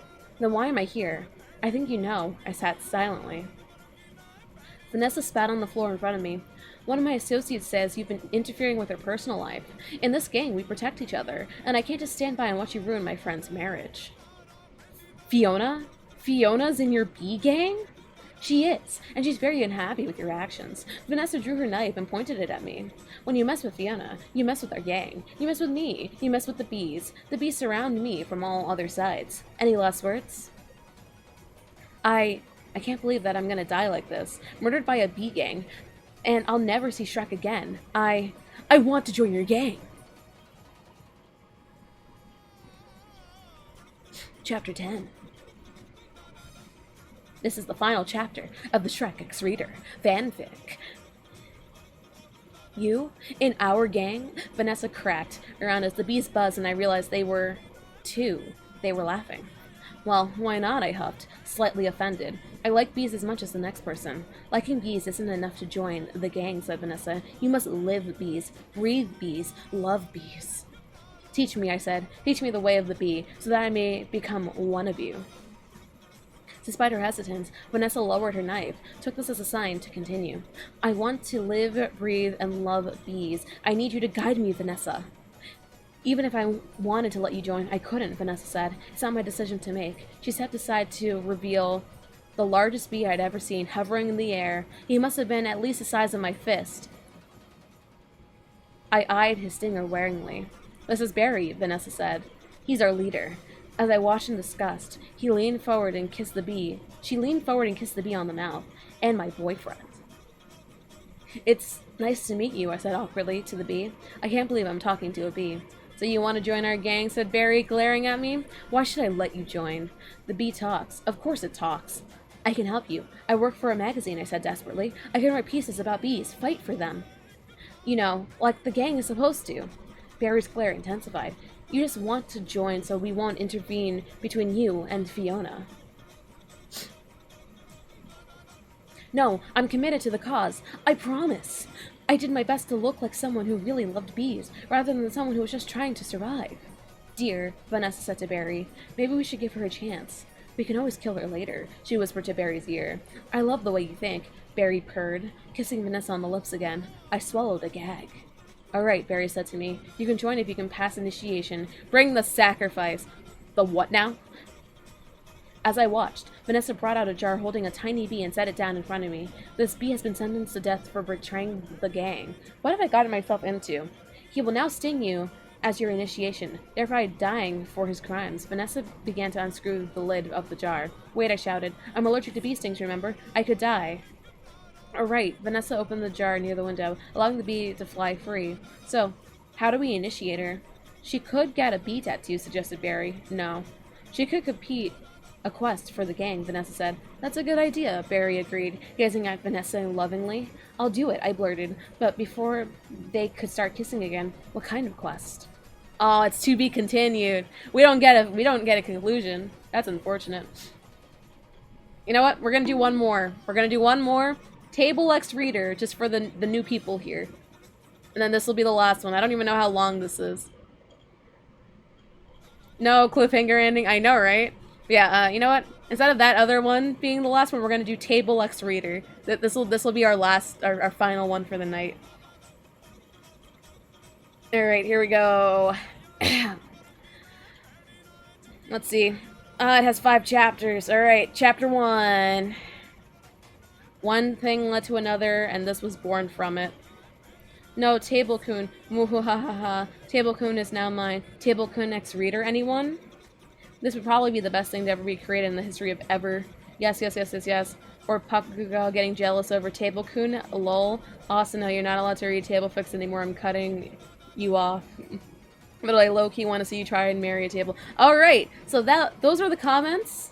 Those are the comments that are that have led to this fanfics creation. The tables have turned. The turntables. Dark themes, I guess. Fine. Suicide. Yeah, I know, I'm evil. The story gets deeper and somehow weirder than planned. I got carried away. So this is gonna be our last fic for the night in actuality. I thought it was gonna be the last one, and then I saw this, and I'm like, you know what? Sure, this will be the last one.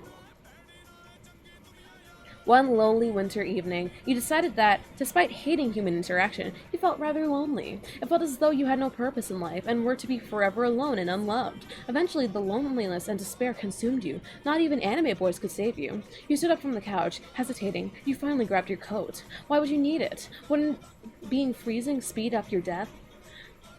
Being too lazy to overdose on pills, you left the house with a mere windbreaker. In the middle of winter, you walked in the snow to nowhere in particular. Perhaps you could stumble and be hit by a car, or maybe you collapse in the clothes and die of frostbite. Who knows? Fizzy Ray, I think.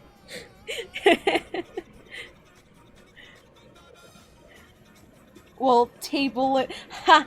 Yes, Fizzy did indeed raid, and I appreciate, as well as the Regulus Smegula, I appreciate the raids. Yeet. Welcome. We've been reading cursed fanfics this entire stream, and I'm actually going to make this Table X Reader fanfic be the last one. You missed out on 3 Shrek fanfics, though. Why did I read 3 of them? I don't know. But yeah, you missed out on Shrek fanfics. Alright, here we go. Where was I? Okay, back to art because I gotta practice life skills. Alright, have a good time. Thank you for tuning in for the little bit that you did. Have a good time with your arts. Alright. You didn't know it at the time, but the reason for your depression was a life without garbles. You found them to be pointless and a huge waste of money. Why spend money on a platform to eat on when you could just use your lap? You didn't need friends or family to be happy. Being alone didn't bother you. In fact, you really enjoyed it. It was simply the lack of a table to love that caused your loneliness. Now this may be the last thing one would expect to hear, but almost dying from the cold that night turned out to be the best thing that had ever happened to you.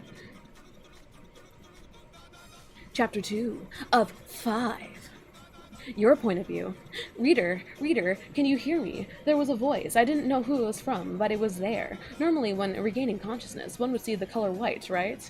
Well, oddly, I instead saw brown. A beautiful, indescribable brown. I blinked a few times before my vision cleared up, my gaze falling on a beautiful brown table. It was flawless. In that moment, I started to question my cruel opinion on tables. Just then, a male voice brought me back to my senses. It not only snapped me out of my thoughts, but also made me realize how stupid I sounded. Perhaps the cold had messed up with my mind a bit. Reader, you're okay. I looked over for the owner of the voice, only to be glanced by my best friend, Emil. I can't resist, I need the Icelandist for it. I noticed that he had tears in his eyes.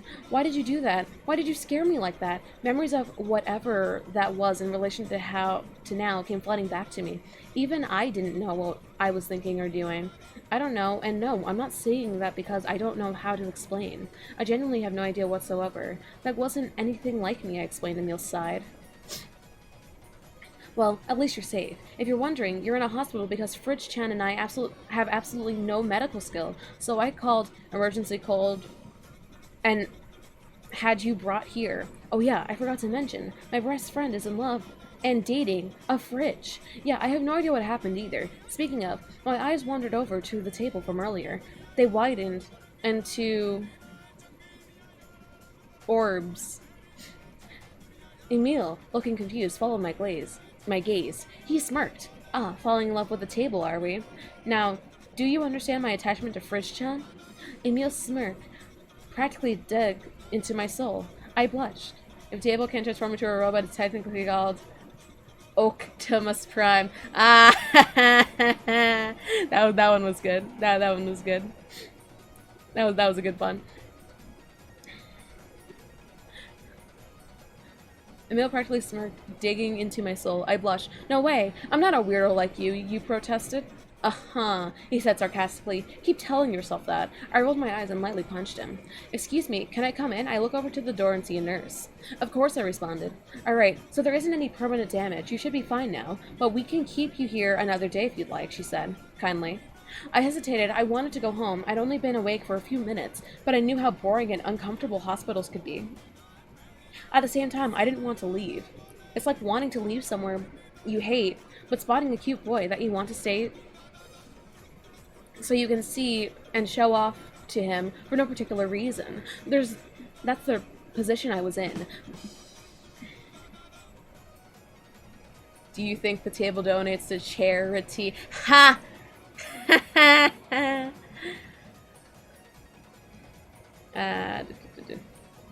Where was I?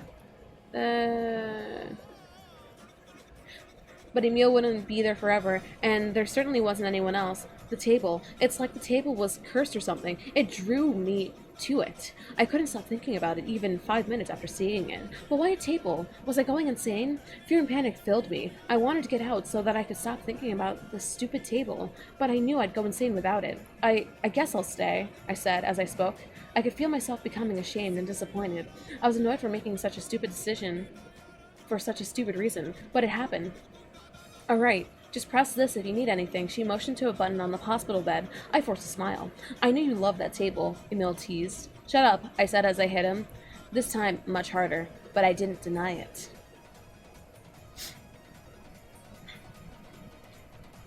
Your point of view.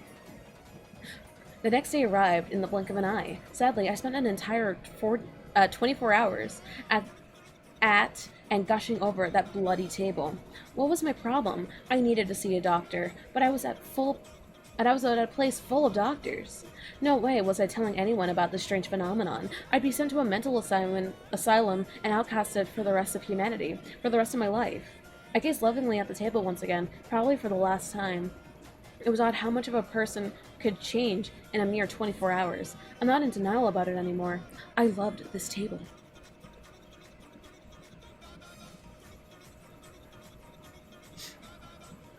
Chapter 4. Random doctor's point of view. Let's call him George. Sorry to any Georges out there. I walked to the patient's room, being the immature 23-year-old I am. I chuckled when I saw the room's number of 420, regained my composure and cleared my throat as I walked into the room. I saw her staring at the table near the door, unaware of my presence. Ah, I see, she's fallen for this big boy, I thought, chuckling, as much as Carrie, his girlfriend that's a nurse at that very hospital who practices polygamy with inanimate objects, and one man that knows nothing about her job, loved him. I could tell that this girl's feelings were stronger. Carrie was a cheater anyway. She was in love with a butter knife, paperback cover of Harry Potter, and the Philosopher's Stone. That table, a wooden basket, a basketball named Fred, a doorknob, and myself. Of course, I didn't count, because everyone, unless they're single losers like the author, dated both a person and an inanimate object. Animals and plants don't count because they're alive. Basically polygamy, but not polygamy. I see you've gained feelings for Table-kun, eh? Your young love, I commented with a smile. She squeaked and her face turned red. No, no, it's not what it looks like. I just found this table really interesting and was admiring it. It's not that way, I swear. I promise I'm not insane, she protested, waving her arms in front of her. Why would you think you're insane? Everyone falls in love someday, even if it's only one-sided. Or is this your first time? I said gently. Her eyes widened. You don't find it odd that I oogling over a table? And you didn't have to phrase that last part that way, she mumbled the last part to her hospital gown, into her hospital gown with a red face. I find it odd that you think loving a table is weird. My girlfriend is in love with a table. I just won't let her date it because she's already trying to date 10 other things, I said with a laugh. That girl's eyes widened. You mean Emil isn't the only one? She asked in a soft voice. Who's that? Oh, Emil's my best friend. He always been in love with a fridge, and I think he's crazy, but he swears he's not the only one, she explained, with a giggle.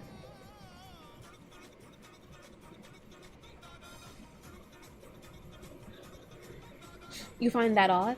I doubt there's anything wrong with you. Maybe you were just raised differently, but everyone either has an inanimate object as a romantic partner or has feelings for one. They can also date other people without it being considered cheating. But I believe it's harder to get a living girl or boyfriend than a non-living one, don't you think? The girl stared at me in shock and horror as if I had just grown a huge... Their relationship's on their last legs. Beautiful. I'm either on drugs or I'm having a bloody weird dream, she said. I laughed. Regardless of whether or not one of those is the case, how about you take this table since you love him so much, I suggested. Oh no, I couldn't. You need that table here, she tried to protest. Oh, it's no big deal. I can separate you from your true love. We've given away tons of tables to people in love with them. We've had loads of extras. Please, I insist.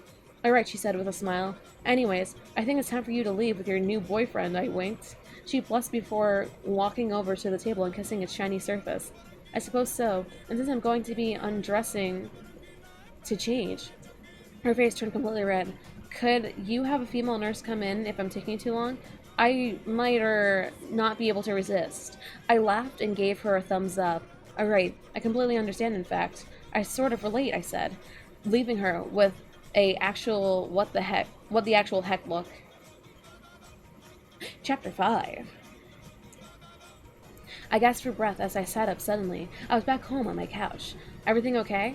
I looked to my right side to see my friend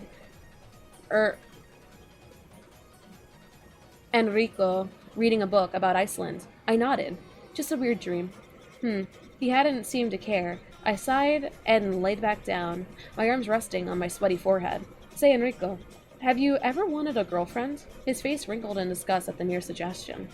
Ew, no. Girls have cooties. Well, not you, reader. I chuckled. In my dream, you had a girlfriend. You seemed really happy with her. I think I should try to set you up with someone, I said. I mean, I have dorsum up. Who knows? Maybe you'll find a cute fridge and end up falling for her. I winked teasingly, causing him to blush. Shut up. Ah, a tsundere. You know, Dorkun was a tsundere at first. I think experience with dealing with you was what allowed me to put up with him so long. Long enough to see his dere side. Don't compare me to him. Besides, fridges aren't really my type. I'm more into freezers, he said, mumbling the last part. I laughed. Well, I'll make sure to make that happen, I said, with a smirk. Oh, alright, that is the last chapter. No more.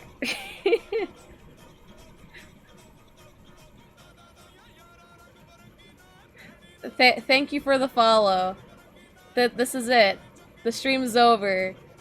All of you have a good night. All of you have a good night. Make sure you're eating well, you're drinking well, and all that jazz. Have a good time. I'll probably stream again tomorrow at like 5 or something. I don't know. I need time to recover from the Shrek fanfictions. Alright. Goodbye, everyone. Goodbye. Peace out.